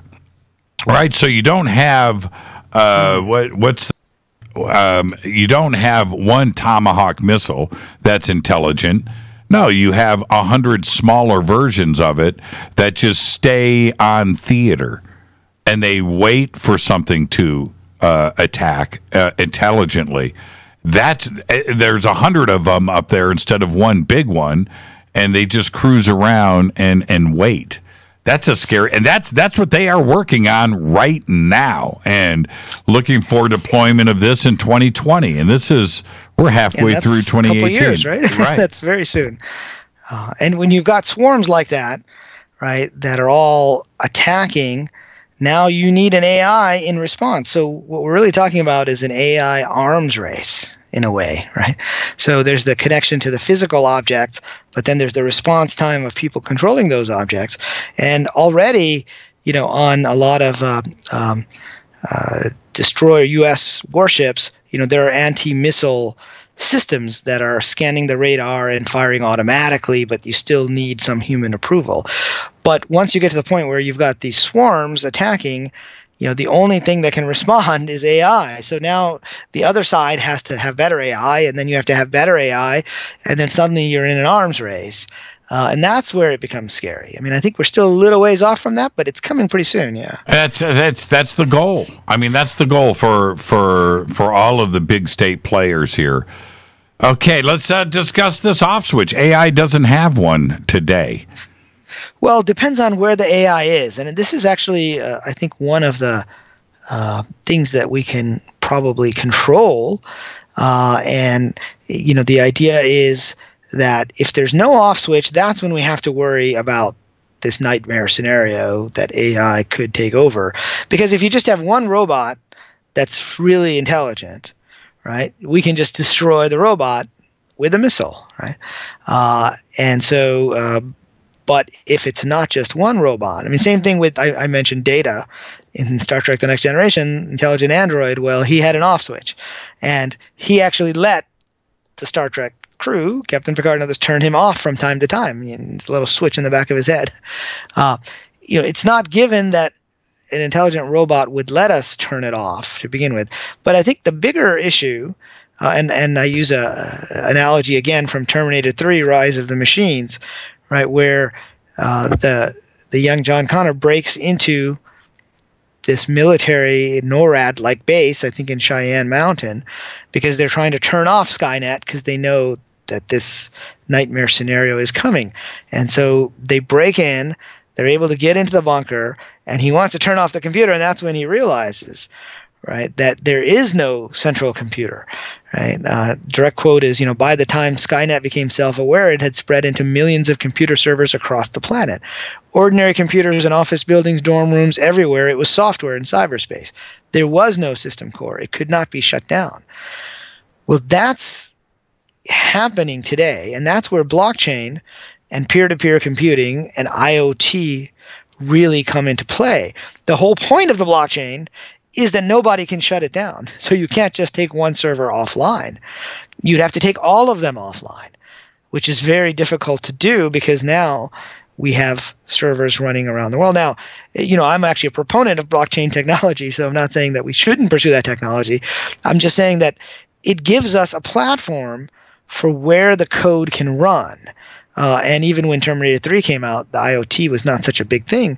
But, another popular show is the show Silicon Valley on HBO, which I don't know if you've seen that show or some of your listeners may have. And at the end of the last season, they had like these servers where they had a bunch of data, and the servers were dying, and they needed to figure out what to do with the data. And the data got saved by being transmitted to 30,000 smart fridges, right? So the data was preserved across this network of little Android-based devices that happened to be running inside fridges. Now, I don't know how realistic that is today, but eventually as IoT grows, this is where blockchain comes in. You can have the same code running in lots of different places. And so how do you shut it down? And even if you shut it down, who's to say you couldn't just take that same code and start it up somewhere else? And one of the other science fiction references I make, early in the article is from the novel Dune by Frank Herbert, which is a very popular ecologically oriented novel that takes place years, like thousands of years in the future, maybe 10,000 or more years. And in that world, they don't have any computers. They have humans performing like calculations and stuff. And as you read the novel, or some of you may have seen, the movie, David Lynch had a version of it back in the 80s, and Sci-Fi Channel had another version. But they realize that their Bible has a rule in there, and the rule is, thou shalt not make a machine in the image of the human mind. Right? And why is that? Well, it turns out in that world, there was this intelligent supercomputer that basically took over and enslaved all of humanity. It was called Omnius. And so eventually there was a revolt after many thousands of years, and the humans were able to crush it. But they didn't just have to crush one, they had to crush every single copy of Omnius, who was the AI in this case. And what they found was that, Omnius could spin back up a backed up version of itself. So you might have like one AI that's very sophisticated, let's say after the intelligence explosion. Even if you're able to disable that, anybody can start running, a backup version of that, and it won't have had the same experiences because it may be an older version, kind of like a Microsoft Word 3.0, right, versus a 10.0 version, but it still has the basic code there that can then learn. And so that's where I think these other buzzwords in the equation are actually kind of important, because they would enable software to run without an off switch. And short of destroying all the computers and all of the devices and getting rid of electricity, right, there would be no way to turn off the AI. And that's why some people say that, if you reach the singularity, that's the last algorithm, because after that algorithm will improve itself and could potentially take over. It would be worthless. This is a scary one. Yeah, it'd be worthless. And the second, the Planck second after singularity, the off switch has already been thought about. And they've got a workaround. So you go and you flip the off switch. Oh man, it's out of control, right? And you flip the off switch, but they've already, AI is knew that you were going to do that.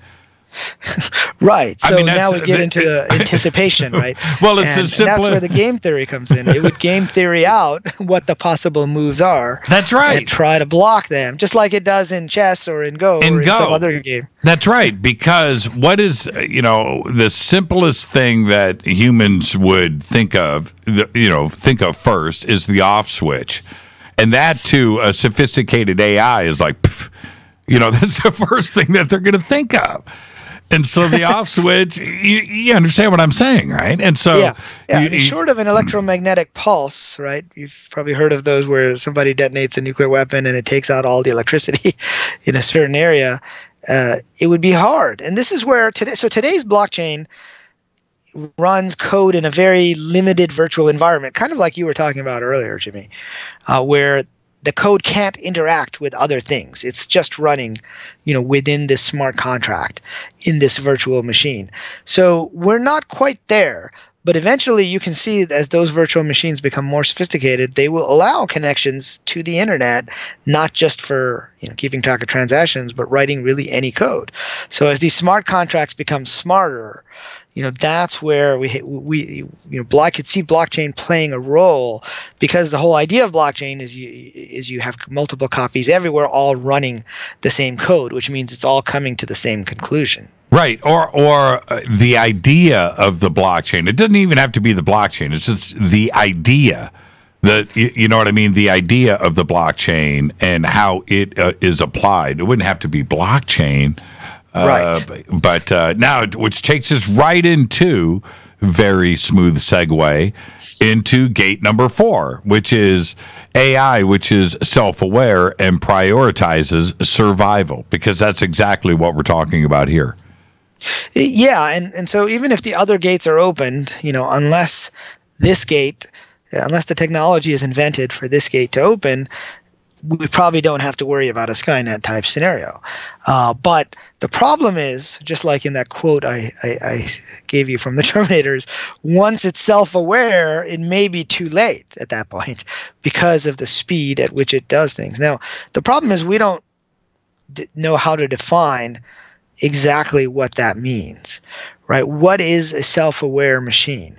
I mentioned Alan Turing earlier, who's one of the pioneers of computer science, and he defined something called the Turing test, which was that you would interact with a machine, say it was in another room or it was on a screen like we might have today, and you would talk to that machine and it would give you responses.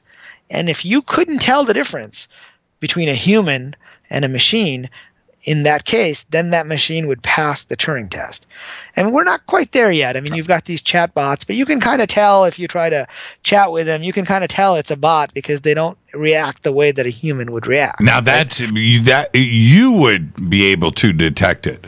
But there are millions out there right now that are fighting with chatbots right now, and they don't have a clue. Well, that's true.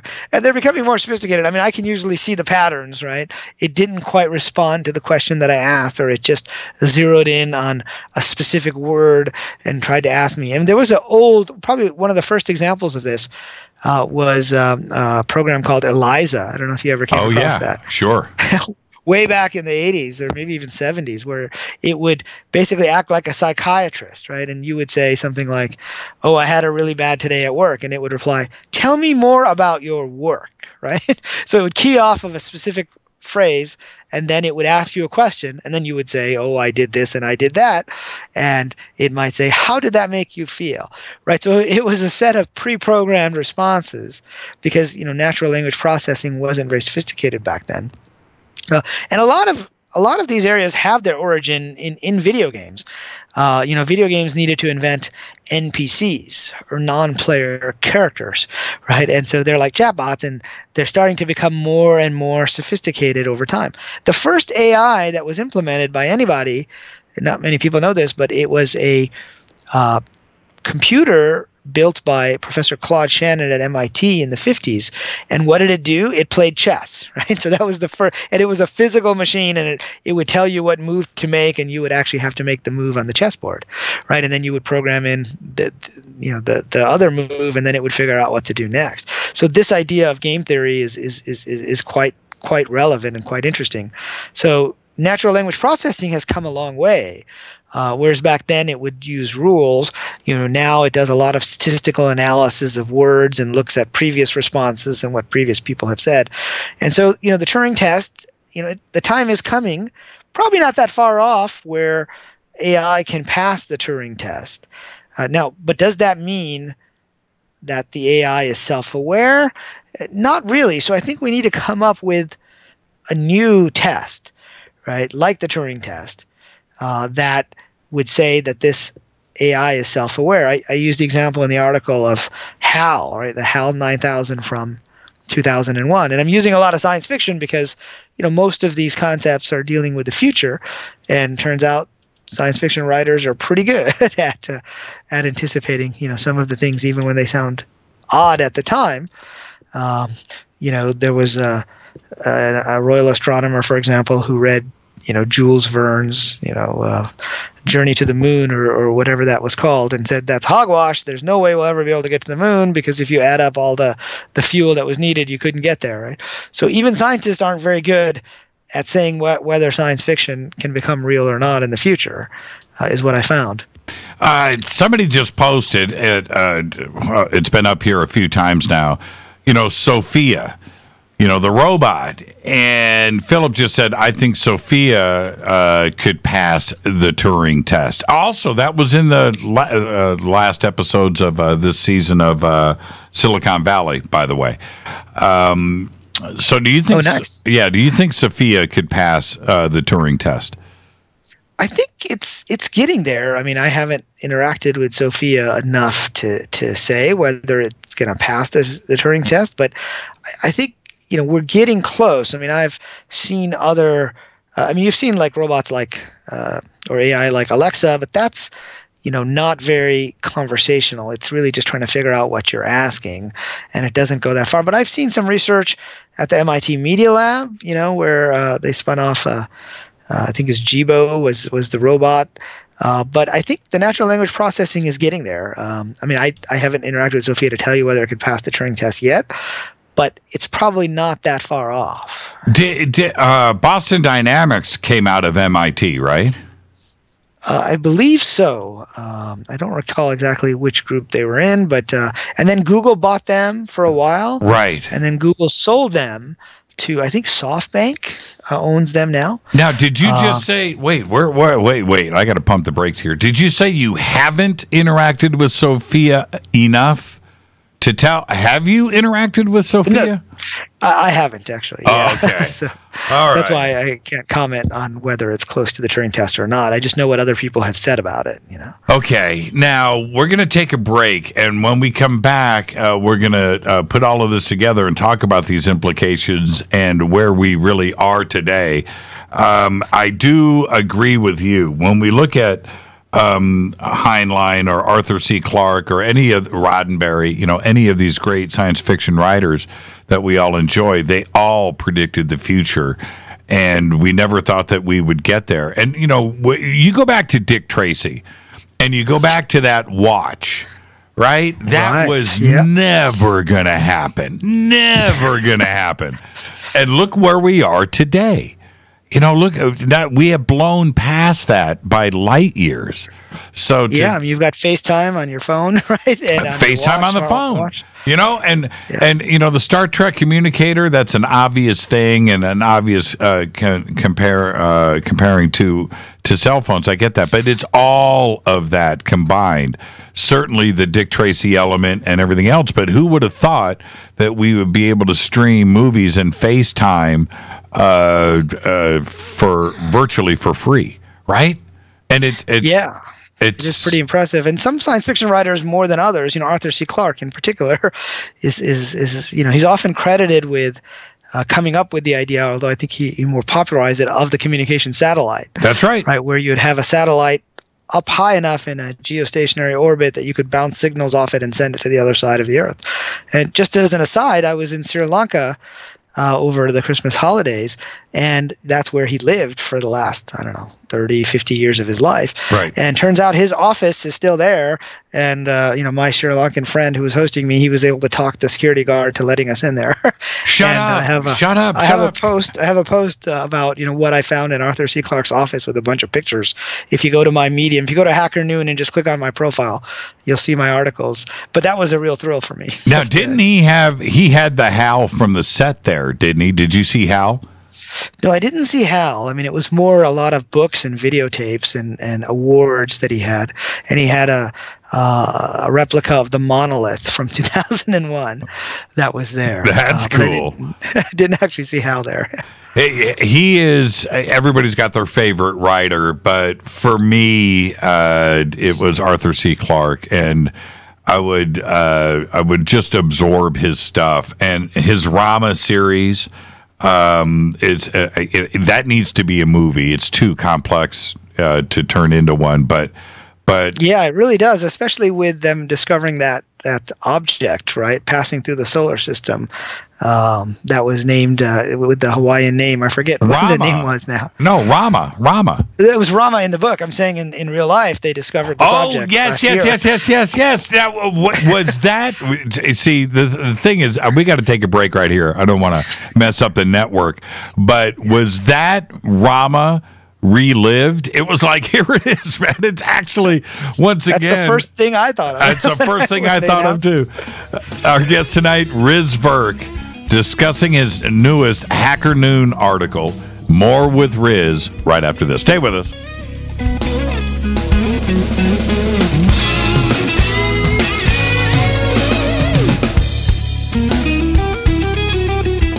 Hi everybody, this is Rob Halford, the Metal God on JimmyChurchRadio.com. This is KGRA Digital Broadcasting Station, Salt Lake City, Utah, Van Buren, Arkansas. Okay, nurse, let's get this man to the ER stat. Right away, doctor. We see this every day. Heart attack or angina pain due to blocked and clogged arteries. Chelation can remove obstructions or blockages from arteries and help avoid painful and expensive surgery. Now there's Angioprim. It's a liquid oral chelation product that you take with juice. You start to feel the results fast. Angioprim increases blood flow all over the body, and that means more energy and strength to take on the day with less aches and pains. 60 years of research has gone into chelation, and Angioprim is the result. A safe and easy way to unblock your veins and arteries from buildup that slow circulation. Paging Dr. Jones. Please report to the emergency room right away. Log on now for a special radio offer from Angioprim. That's angioprim.com/radio. ANGIOPRIM. Angioprim.com/radio or call 877-882-7221. That's 877-882-7221. So, you love talk radio? Then you'll love TalkStreamLive.com. TalkStream Live is always on, 24/7 with the best streaming talk shows. Find your favorite talkers and discover some new ones. It's free, readily available online or on any smartphone or tablet. Finding your favorite talk shows all in one place has gotten a whole lot easier. Just go to TalkStreamLive.com. Be sure to download the free apps from Google Play or the iTunes App Store. Your contact for current news and trending topics. KGRARadio.com. What can I say about the most popular tea on the internet? And what do customers say about Life Change Tea at GetTheTea.com? A lot. But by federal law, we at GetTheTea.com cannot make claims to how this product can enhance your health. We cannot even post our testimonies without being in compliance. So how do we get past the hump? Try our products at GetTheTea.com and see for yourself. You can send us a testimony, but we just can't post it. Bummer. Our products are GMO-free and organic. We pride ourselves in being the best we can be, and we urge you to take charge of your health. We're 11 years strong, and many of our customers have shared their successes with friends and family. Protect your colon. Log on to GetTheTea.com. That's GetTheTea.com. GetTheTea.com. GetTheTea.com. Did you know that when you're on the road with limited data or Wi-Fi available, you can still listen to every minute of Fade to Black by just calling 605-562-4482. No smartphone, app, or internet needed. It saves your data plan and no extra cost if you have unlimited minutes. Just call 605-562-4482. You can listen to me, Jimmy Church, on any phone, anytime, anywhere. Go Beckley Tappy.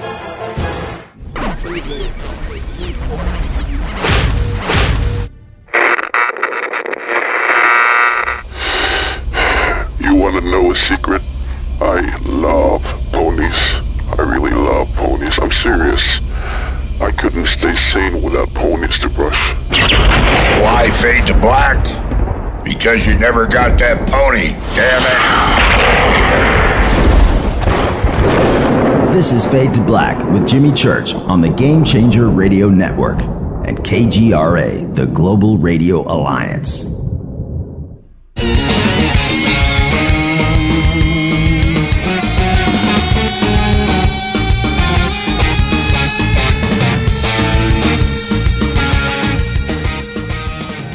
All right, welcome back. Fade to Black. I'm your host, Jimmy Church. Our guest tonight, Riz Virk, and we're talking about his new article over at Hacker Noon, and you've got to check it out. It's called The Road to Killer AI. And Riz, I want to lighten things up for just a second before we get back into this. But speaking of killer AI, you've got another project that you are launching called Pure Light. And tell us about that. Riz? Did we lose Riz? No, still here. Oh, Can you hear don't give me, man, don't give me that Internet of Things heart attack, because that's what that was right there. Sorry, I had my mute on for a second during the break. I'm still here. Pure, so, yeah, I was saying, stepping back from the doom and gloom of the killer AI scenario, Pure Light is, a very spiritual project that was actually built by my girlfriend, Ellen McDonough, who is a spiritual artist, and some of her artwork is usually visions of Atlantis or pyramids on other planets. I think a lot of your listeners would like it. It's at placesoflight.com if anyone's interested in taking a look. But so, she had gone through a healing journey where Western medicine wasn't able to help her. And she found that there were these energetically infused audios out there created by all kinds of different healers. And Tesla once said that, if you want to understand the universe, you have to understand frequency and vibration. And so, there's these different healers who have infused different frequencies into the audios using their own methods, some just by intention, some based on the actual, audio sounds, for everything from being able to sleep better, being able to relax, being able to unlock abundance in your life. There's even one called Escaping the Matrix, which is all about realizing that we're in a simulated reality, which is, another interesting idea. If we have time, we can talk about. I know one of your listeners posted Philip K. Dick as their favorite sci-fi author, and that was one of his, big ideas as well. And so Pure Light app is in the App Store now in the iTunes, and it's going to be coming to Android pretty soon. And you can go to purelightaudio.com and check out all the different healers from around the world. And so Ellen found there was no central place where people could find these audios. You had to go to the healer, go to their website, or listen to a telesummit. So she created this app that really brought it all together. So you can play the audios in the background, and it'll have its frequencies going. So I think it's a pretty exciting project, and it's something that a lot of Fade to Black listeners might like. And it's more about light and not darkness here, but it should be a interesting one if people want to check it out at purelightaudio.com. Yeah, we've got the links up, and it's a pretty exciting project, and congratulations on that. And I hate to do it, but let's get back to the doom and gloom. So now, if we look at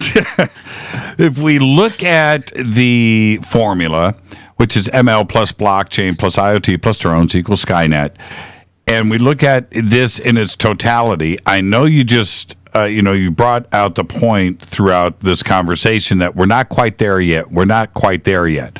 Well, that's the version that we know of, right? But how close are we really with where we are today if we put this formula together? How scary is it?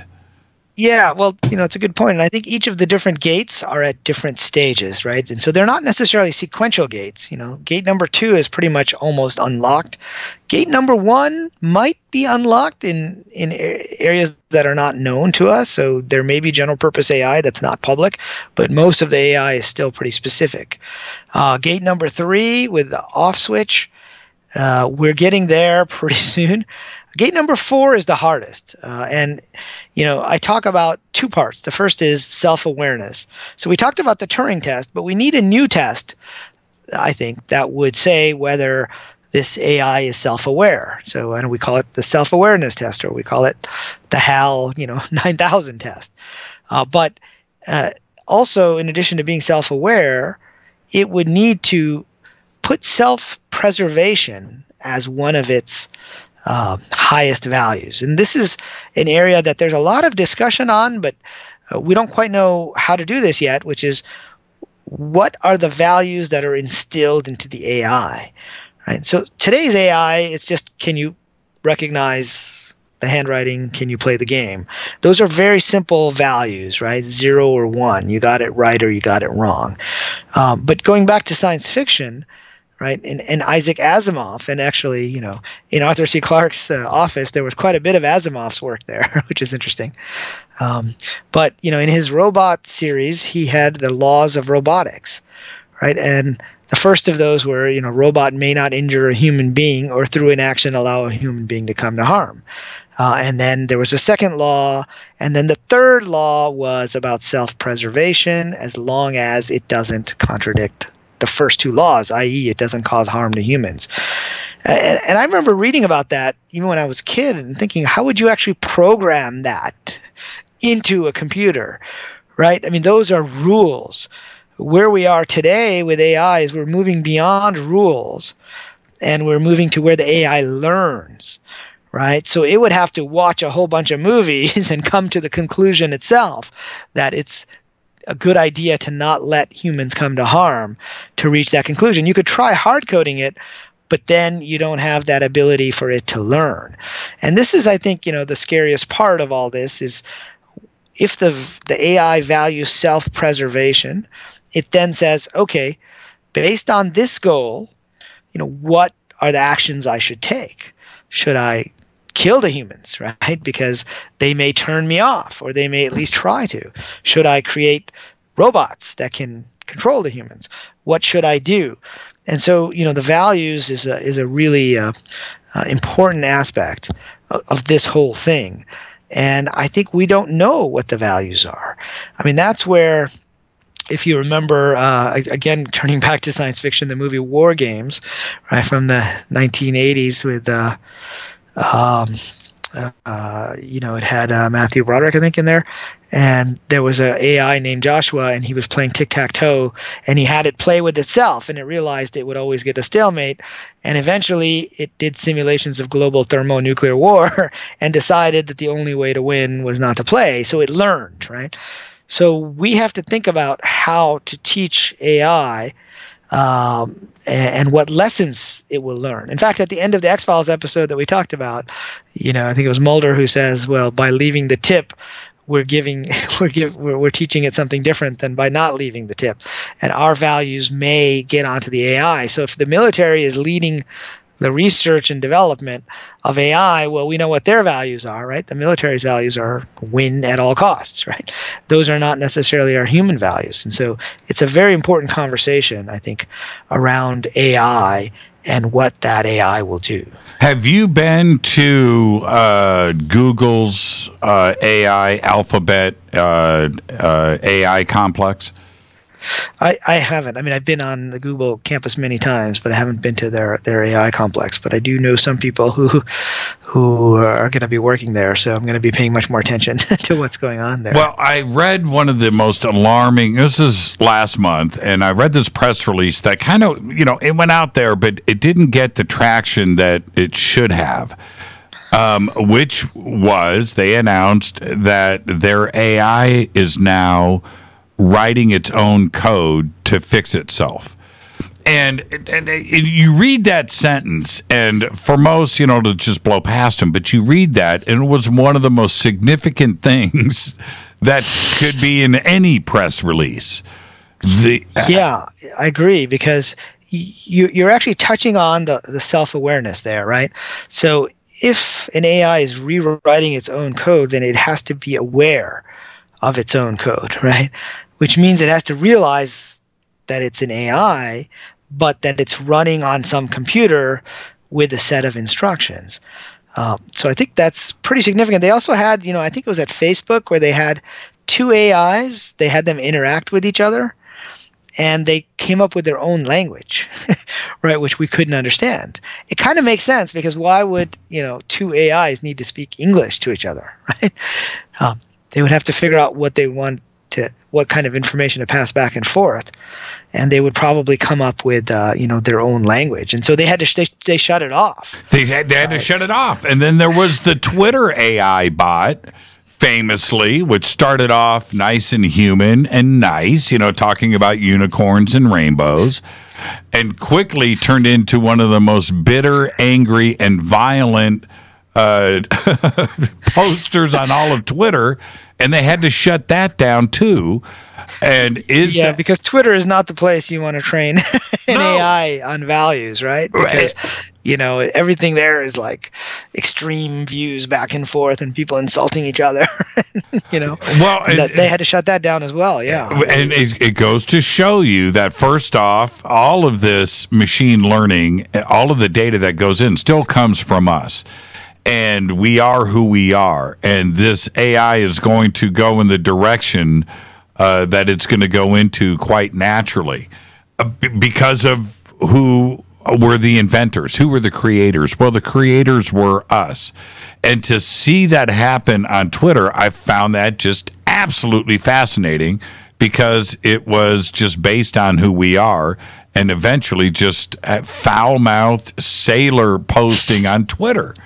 It was pretty crazy to see. Right. So it shows us that the values of the AI are going to be really important, but if they mimic our values, we have to find the right way to train the AI on those values. And now let's go back here a step when we are talking about the goals of Google, the goals of Facebook. Yesterday, I'm sorry, it was on Monday, Jack Dorsey of Twitter, I don't know if you saw this, but had a pretty crazy press conference up at Twitter talking about their technology that is going to dial back the trolling of Twitter based on your habits, not necessarily based on the words, and certainly not based on reports that are coming in on you. You know, you can report abuse on Twitter. That it will fix itself, and this AI is going to detect your habits and not necessarily the words. Now, there we go. Now we're getting back into this learning side of AI, and where it's out there and you don't even know it, and it's part of your life. Yeah, I mean, as you think about it, you know, whether it's search engines, you know, there's some AI working in the background there, or it's Facebook, and it's censoring and putting things that you might, you know, want to read based upon your previous habits. So behavioral training is very interesting, and it's sort of what led in the early days of the internet. Like in the early days, the internet used to just search based on words, right? And then there were algorithms that came along that said, let's sort the search results based upon where people clicked the most, right? So it was tracking the behavior of the clicks, and that was kind of the next generation. And with Google, they were also tracking the links to the sites, which is a form of behavior from other sites, and they were using that to rank them. You know, the trick with that is what behavior are they monitoring? And, you know, people behave very differently online than they do offline. And so, you know, what lessons will the AI learn from that? I mean, Facebook hasn't been great at detecting abuse online, particularly in other countries, and Twitter has been even worse in many ways. So it'll be interesting to see, you know, how well they think that can do.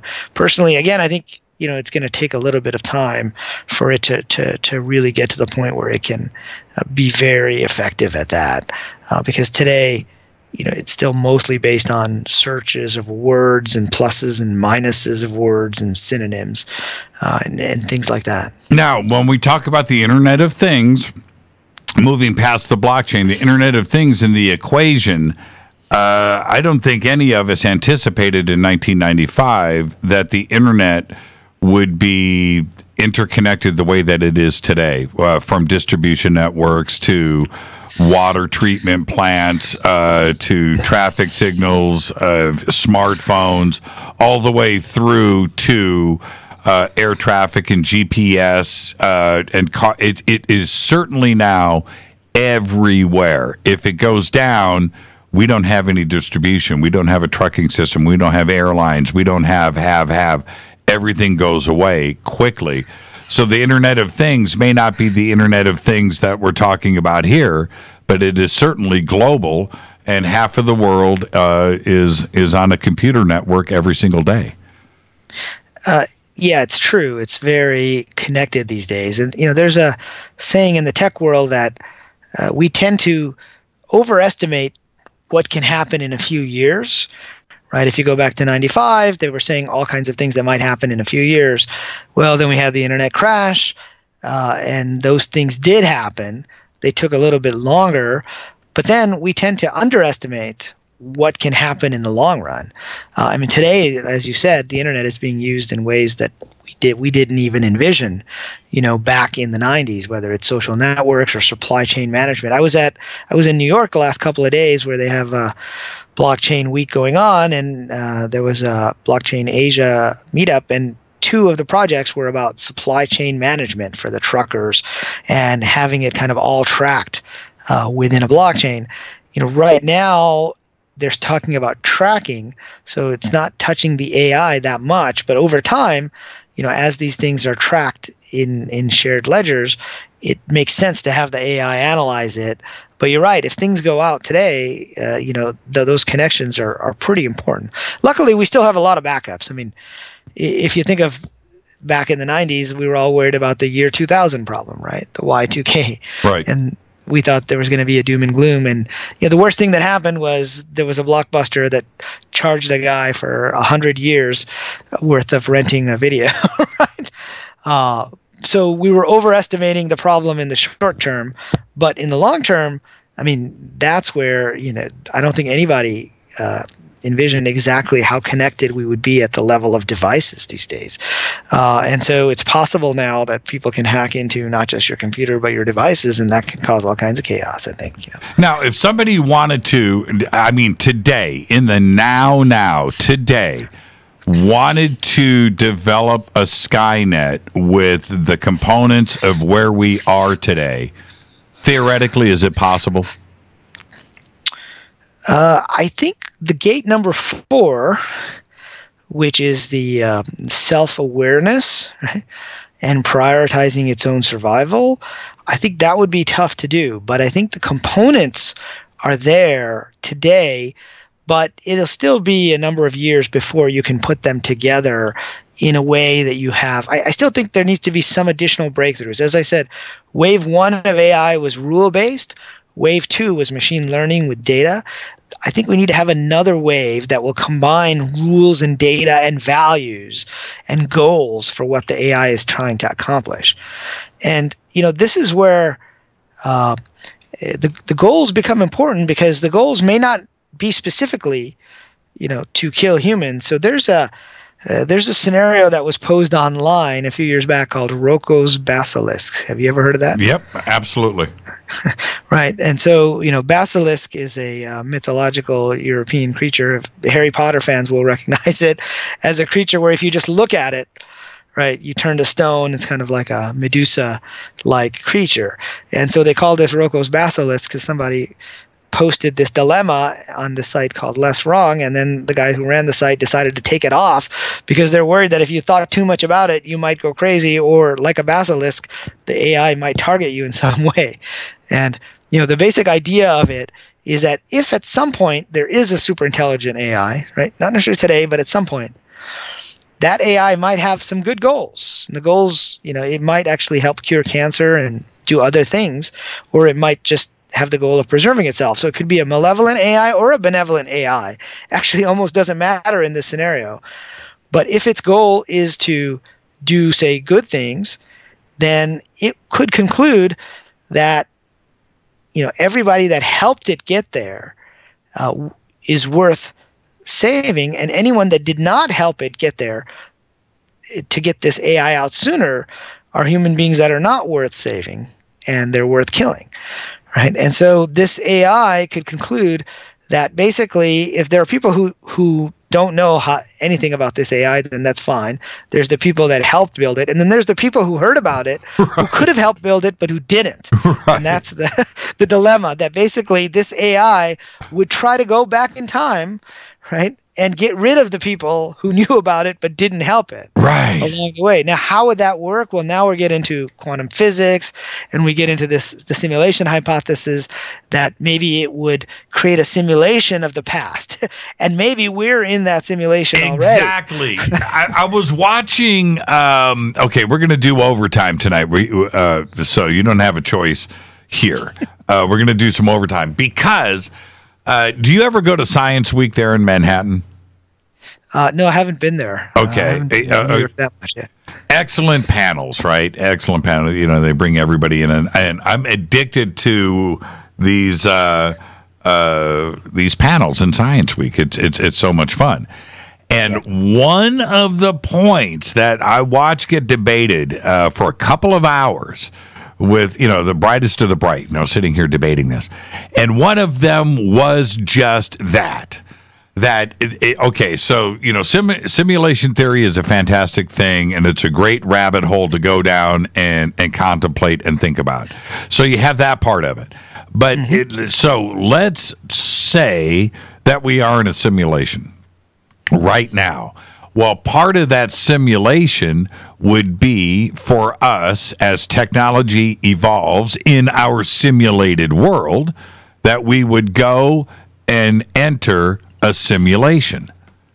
Now, think about that for a second. So, you would then be in a simulation of the simulation, and that's part of the simulation.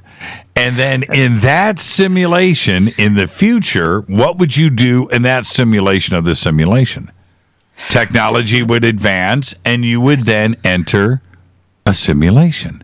Another simulation, right? Well, it's kind of like, a dream within a dream within a dream. It's what, Eastern mystics have been saying for a long time. Philip K. Dick, right? Yeah, and science fiction writers like Philip K. Dick, right? Have been saying that we're most likely in a simulation, and the only time we notice it is when there's a variable that's changed and we feel something or see something that's odd.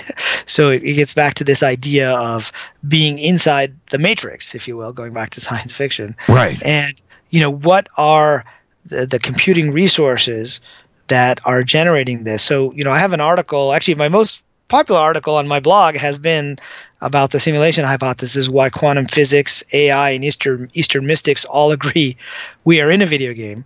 But dreaming is a good analogy because the mystics are telling us that the world around us is some kind of an illusion.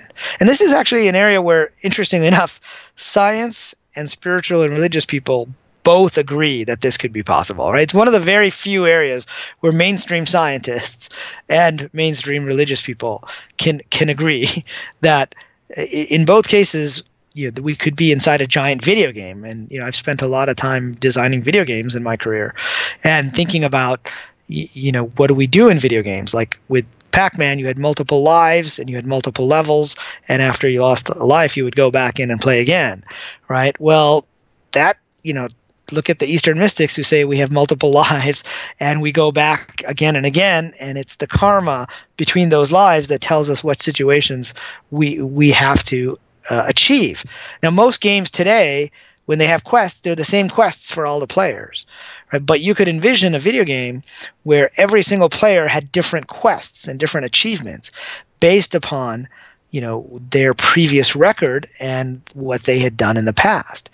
And video games are 3D pixelated worlds, and they're getting more and more complex. In fact, the resolution, has gotten to the point where, if you think of like a movie, we watch a movie on a movie screen, the resolution on those screens is usually 2K, but a lot of the video games are getting to 4K resolution. So even though they look like video games, they actually have the right number of resolution and pixels, where eventually they can become very photorealistic, and we wouldn't be able to tell the difference of whether we were inside a video game or we were in a physical or what some call a base reality.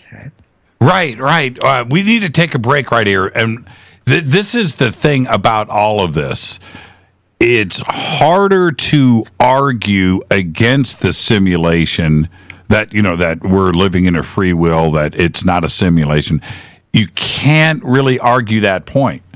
It's harder to get out of it than the other side. And that's the fascinating part of simulation theory. Once you start to get into it and you understand the mathematics part of it and how it plays out, free will gets actually removed. And we'll talk about more of it right after the break. But it's tough, man. If you want to play that side of the coin, you're going to lose the argument. You are in a simulation. This is Fade to Black. I'm your host, Jimmy Church. Our guest tonight, Riz Virk. We're going to do overtime right now with Riz. Stay with us.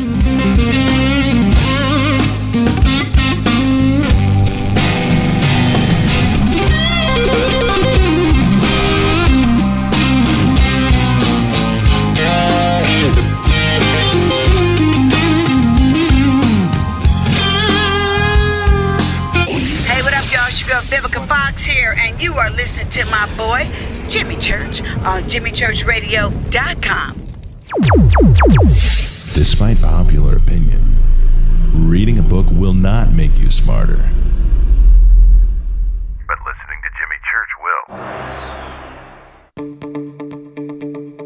Hurricanes, earthquakes, wildfires. This year we've experienced more than our fair share. This is Jimmy Church of Fade to Black, and last month I decided to make sure my family does not have to worry about food should we get caught in a real emergency situation. Introducing Numana, a healthy, storable product that tastes so good that you'll want to eat it every day instead of just during those times of duress. All Numana products have a 25-year shelf life, are MSG and GMO-free, no preservatives, and are made in America. With the Numana pack in your home, you'll be able to sleep at night knowing that you've protected your family. Not only have I tasted and tested, I own it. Now you can too. Just click on the Numana banner on JimmyChurchRadio.com and use the promo code Jimmy when you order. In addition to a discount, we'll send you an autographed Fade to Black t-shirt. Seriously, go Beckley Teppy. When you take the beans from Central America with dashes of Indonesian and African mixed in and then roast it to the dark side of Fade to Black, you create the ultimate brew of fringe. Introducing the Fade to Black blend from River Moon Coffee. Yes, River Moon's darkest customized roast was created for the love of Fade to Black.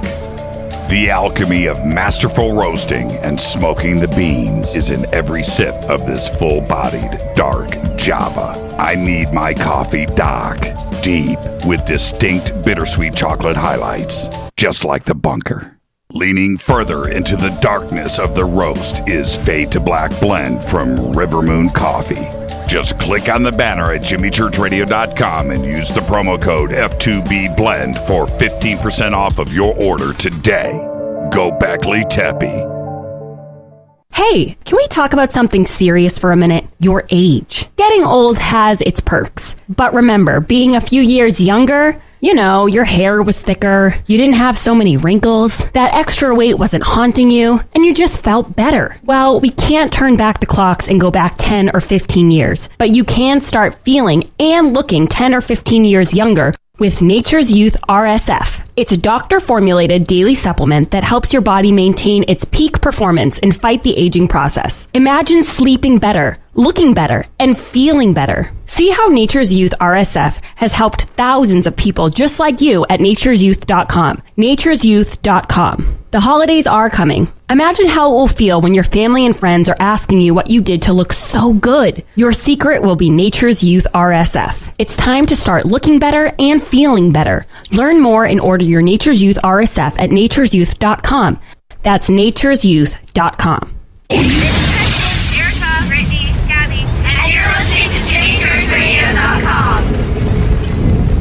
It's not a lifestyle we chose. We were born this way. KGRARadio.com.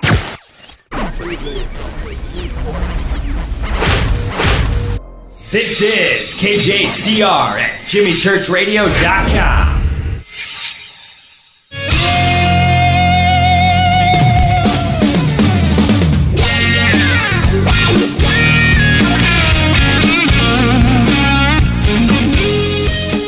Welcome back, Fade to Black. I'm your host, Jimmy Church. You can follow me on Twitter at JChurchRadio. You can follow Riz at Riz Stanford. He's right there on Twitter. He's watching all of you. He is the central scrutinizer tonight. Now, Riz, let's take your equation one step further. Let's take what you've written here one step further, and let's suppose something. That this simulation theory, the AI, the AR possibility of the blockchain and the Internet of Things, we take all of this into consideration and suggest this, that with internet routers in your home, with Wi-Fi, with Bluetooth, with the ability to send and upload programming into your iron-filled brain, that we could be the servants, the worker bees, the slaves of the machine right now. and we don't even know it?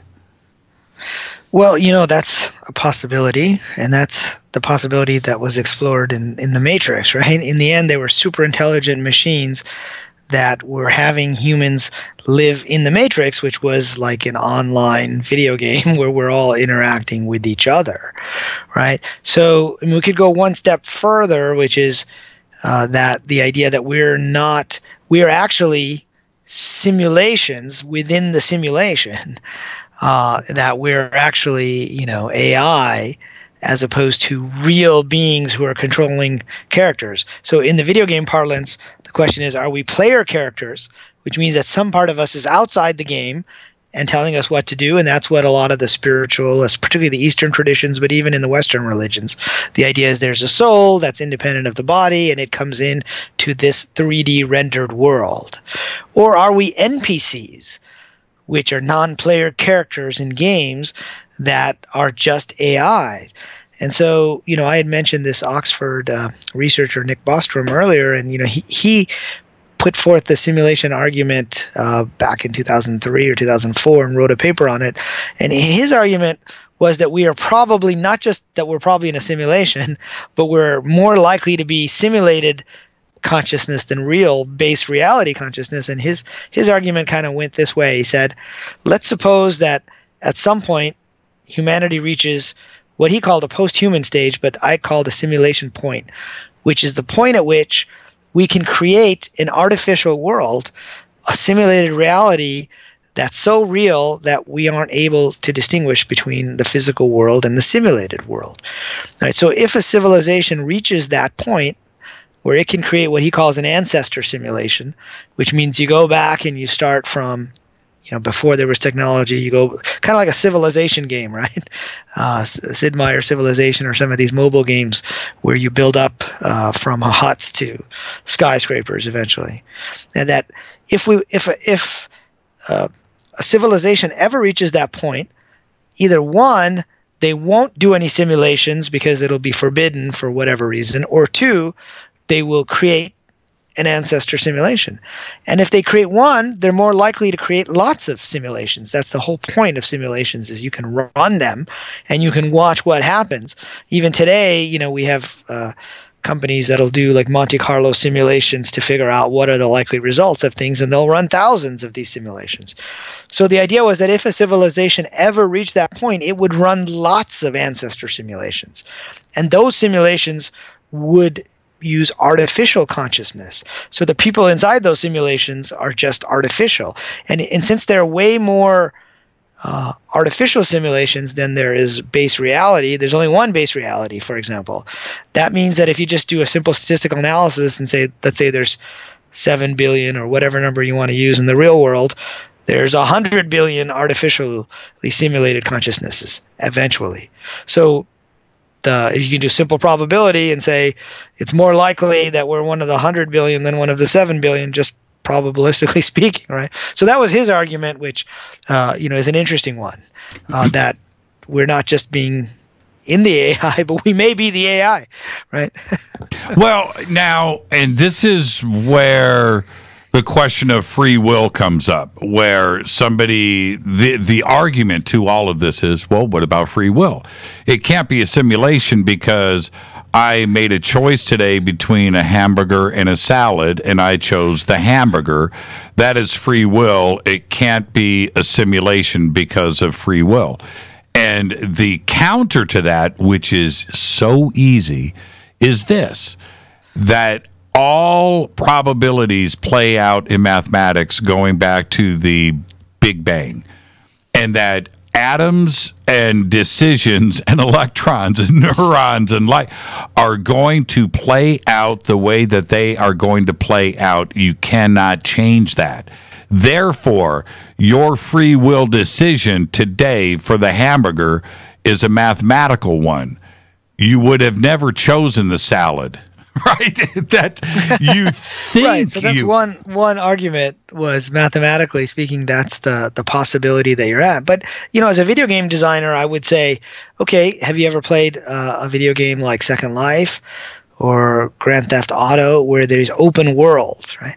So it looks like you can do anything in those worlds. So it looks like you can just go create a house, create a hamburger or a pizza, but really there's only a set of things that you can really do from the game designer's perspective.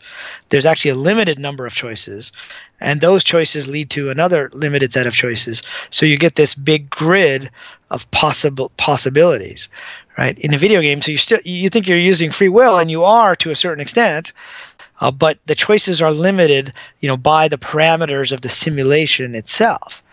And so this kind of ties into the whole idea of quantum physics and the idea of the particle versus the wave, and what are these probabilities, right?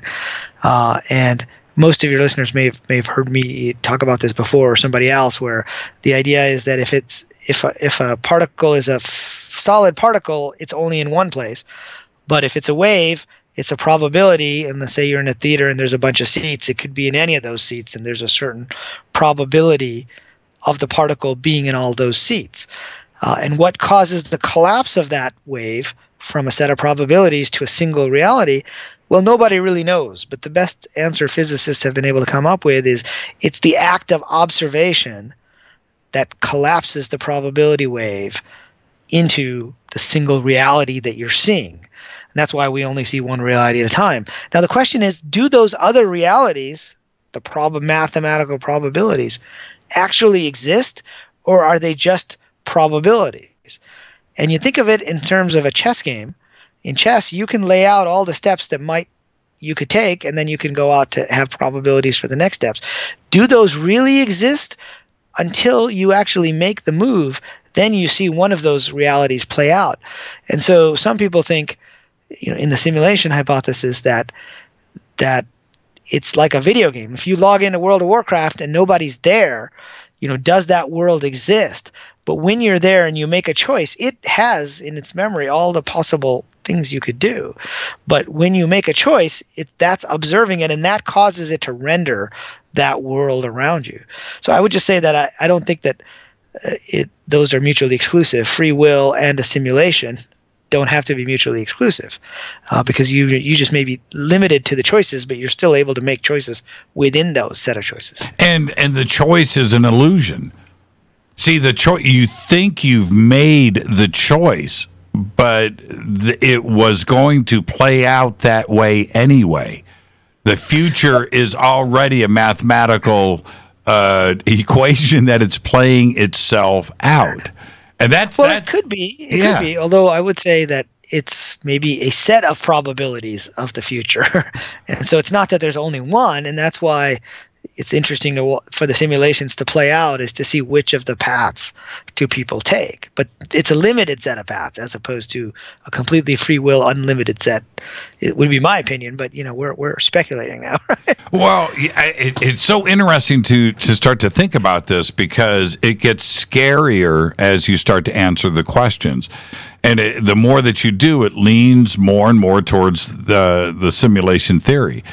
And if you go back and look at your past, and you go, well, I wouldn't have gone to MIT and graduated if I hadn't crossed the street that day, because that day somebody said to me, and I changed my mind and I didn't go, and instead I went left, and the next thing you know, because of that decision, I went to MIT. Okay, well, and you go, so that was free will playing itself out, and it made me who I am today. The argument to that is you would have made that decision anyway, right? It's just the way that the Big Bang played itself out all the way to now, and will continue mathematically to play out in the future. It only seems like free will because you're in a simulation. Right, and so you're taking the point of view that it's more deterministic, where X happened in the past and it'll lead to Y happening now, no matter what. Even That's though right. You think it's free will. Yeah, right? free will is an illusion. Well, it could be. That's one view. But Stephen Hawking made the point that and this gets into another area, another can of worms, which I don't know if we want to go into tonight. But he made the point that certain particles disappear into a black hole, and the particles that come out are not related to those. And he said that determinism broke down, which means you couldn't really tell the history. And so the question is the history that we remember something that actually happened, or are they like implanted memories where we couldn't actually be sure that the simulation, like somebody stopped the simulation, changed it, and reran it, and now we have a different history or a different memory of what might have happened before, right? And now we might go a different way than we did before, right? In both of those cases, there's not free will, but what's making that deterministic path changes. Does the past exist? I think in the spiritual traditions, they tend to take, more of a view that we have free will, but that we also have certain things that we were meant to do in this life. And that's what I wrote about in my book, Treasure Hunt, and that we get the clues where the guy across the street is telling me to go to MIT, was a clue placed there by those of the part of us that's not in this 3D simulated reality as a reminder that this was the path that I was supposed to follow. So you could make arguments either way, I guess. Well, what do we? So when we bring in consciousness and awakening into the picture, how does that separate from that 3D reality that most people live in, where there isn't a parallel world, there isn't quantum mechanics or quantum theory, there isn't anything, there isn't any life after death, right? That you die and everything ends. These two worlds are starting to collide, and in simulation theory, that's where it starts to get really, really interesting too as well, because the two can't exist. They can't coexist. Right, because you could say mainstream scientists today, right, would take the point of view that we're just cells and consciousness is just these cells interacting with each other. And we haven't figured it out yet, but eventually we will figure out how to make cells be conscious. And this ties back to our idea of the AI being self-aware, right? At which point is it conscious? Whereas I think in the spiritual traditions, we would argue that there is consciousness that inhabits the physical 3D world, which is more like a player of a video game, right? I can bring up World of Warcraft or Dota 2.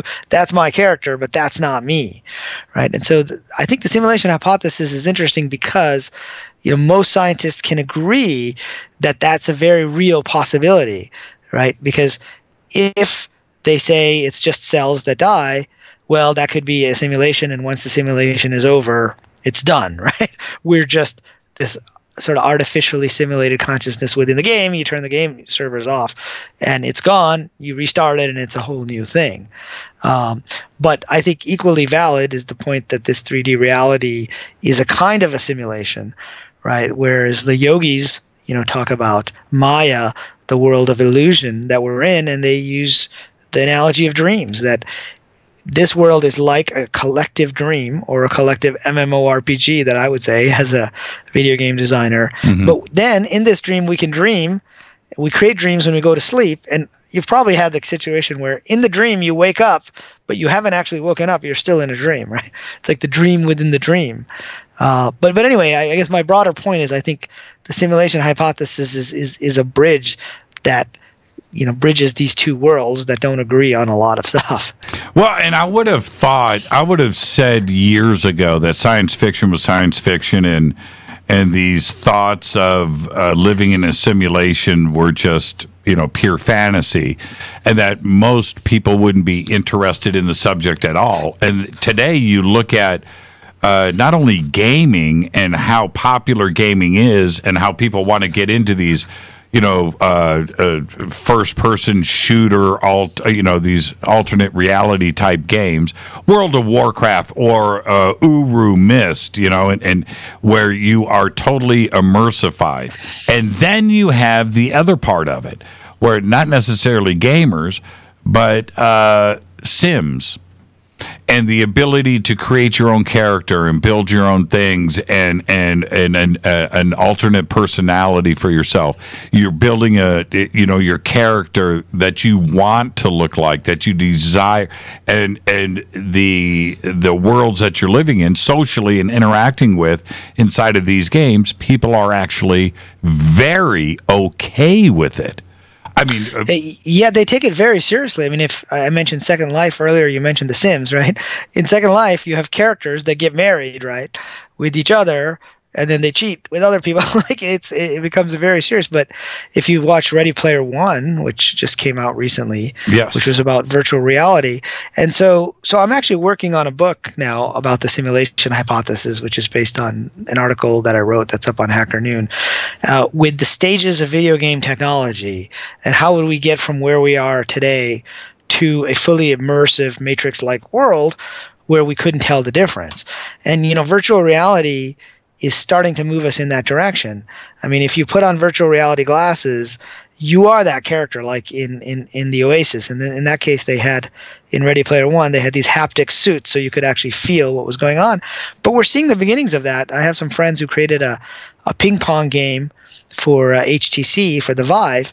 And so I was playing this game, and even though it wasn't photorealistic, it felt really real. So real that I thought I was holding a paddle and playing. I set the paddle down on the table, right, just instinctively.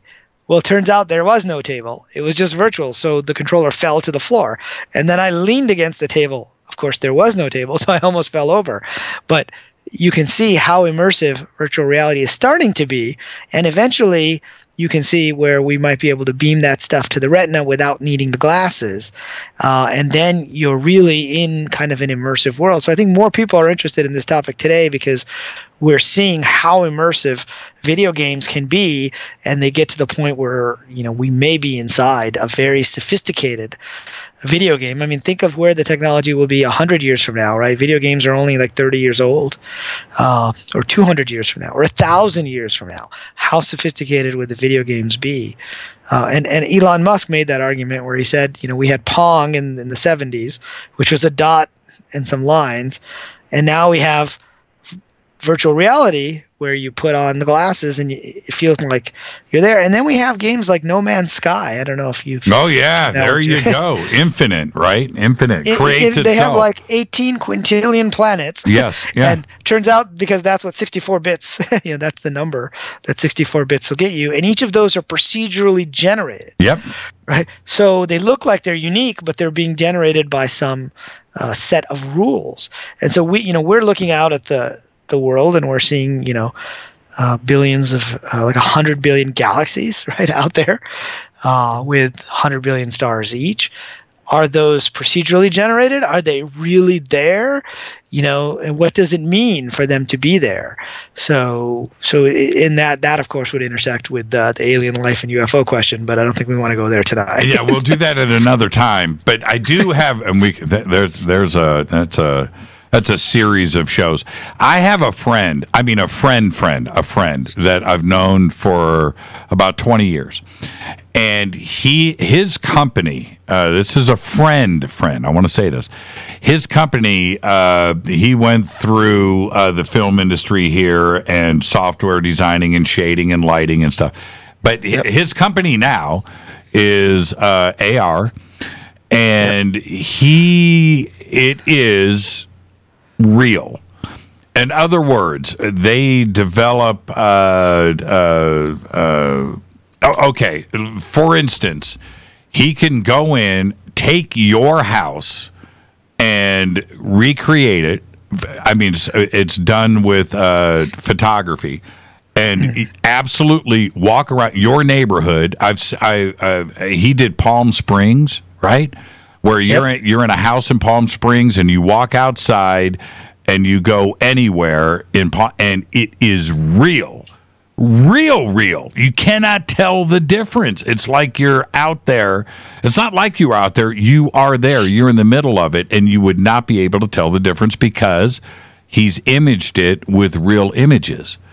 It's absolutely real-time, spot-on, crazy, freak-out AR. And it's here. It's an incredible technology that he has developed. Yeah, and it's getting better all the time. So that's interesting if he's got photorealistic AR. Because the idea with these light field AR, which is just becoming available, is that it figures out, what light would come to your eye based on what angle you're looking at, and it only has to render that part of it so that it optimizes the rendering so you feel like you're really there, which is what all this 3D technology is based on, going back to Doom, which was the first-person shooter, right? Right. It gave you a sense of perspective. So in this case, he was able to image actual physical places and create probably 3D models based off of those. That's right. It's incredible to see. I mean, it's just like you try to mess it up, and you can't. You cannot find, because it's actually real imaging. It's incredible to see, and if we ever get to the point where that type of Turing test, right, where you can, right. Oh, where you can tell, right? Right, and you cannot. I'm telling you right now. And are those VR glasses or AR glasses? Yeah, both. Okay. Yeah, both, and I will introduce you to him.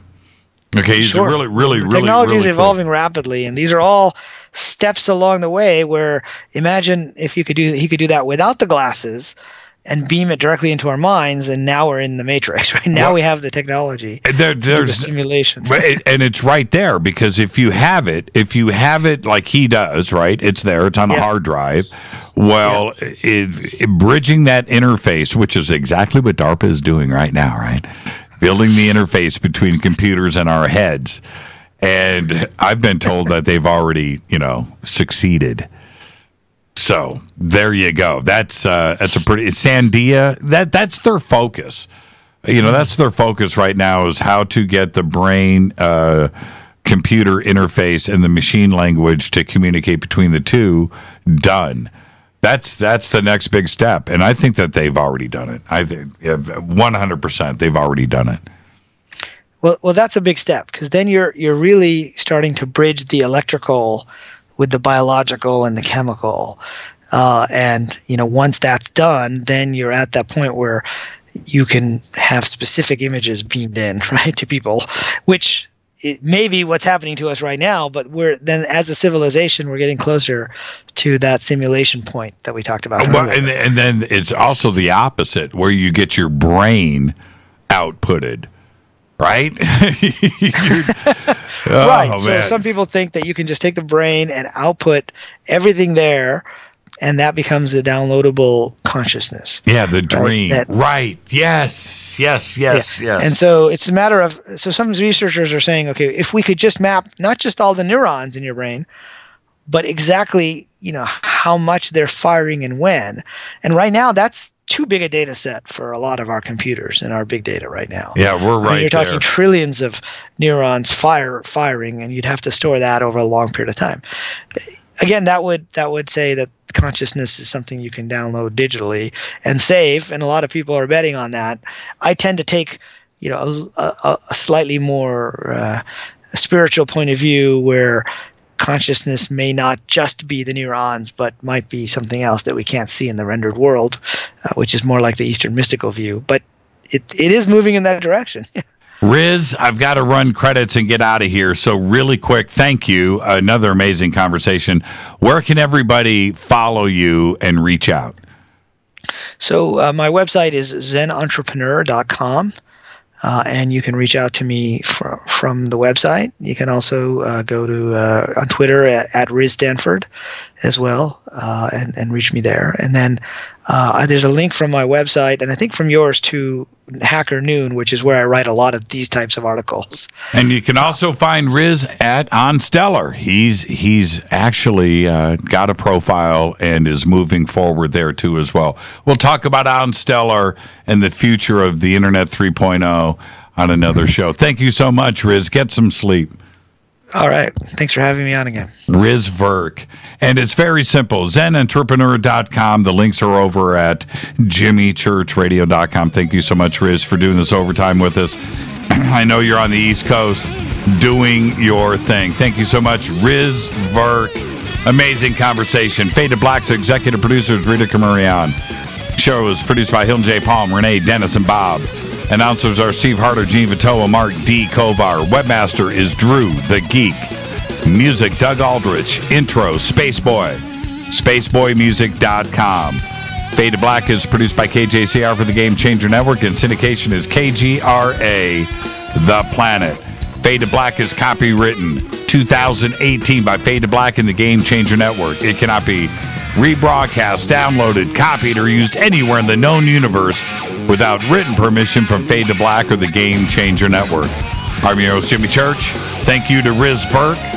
Tomorrow night, right here, Fader Night with John Rappaport and his No More Fake Newsroom Live. Follow me on Twitter at JChurchRadio. You can follow Riz at Riz Stanford. Until tomorrow night, everybody be safe. Go Beckley Tepe.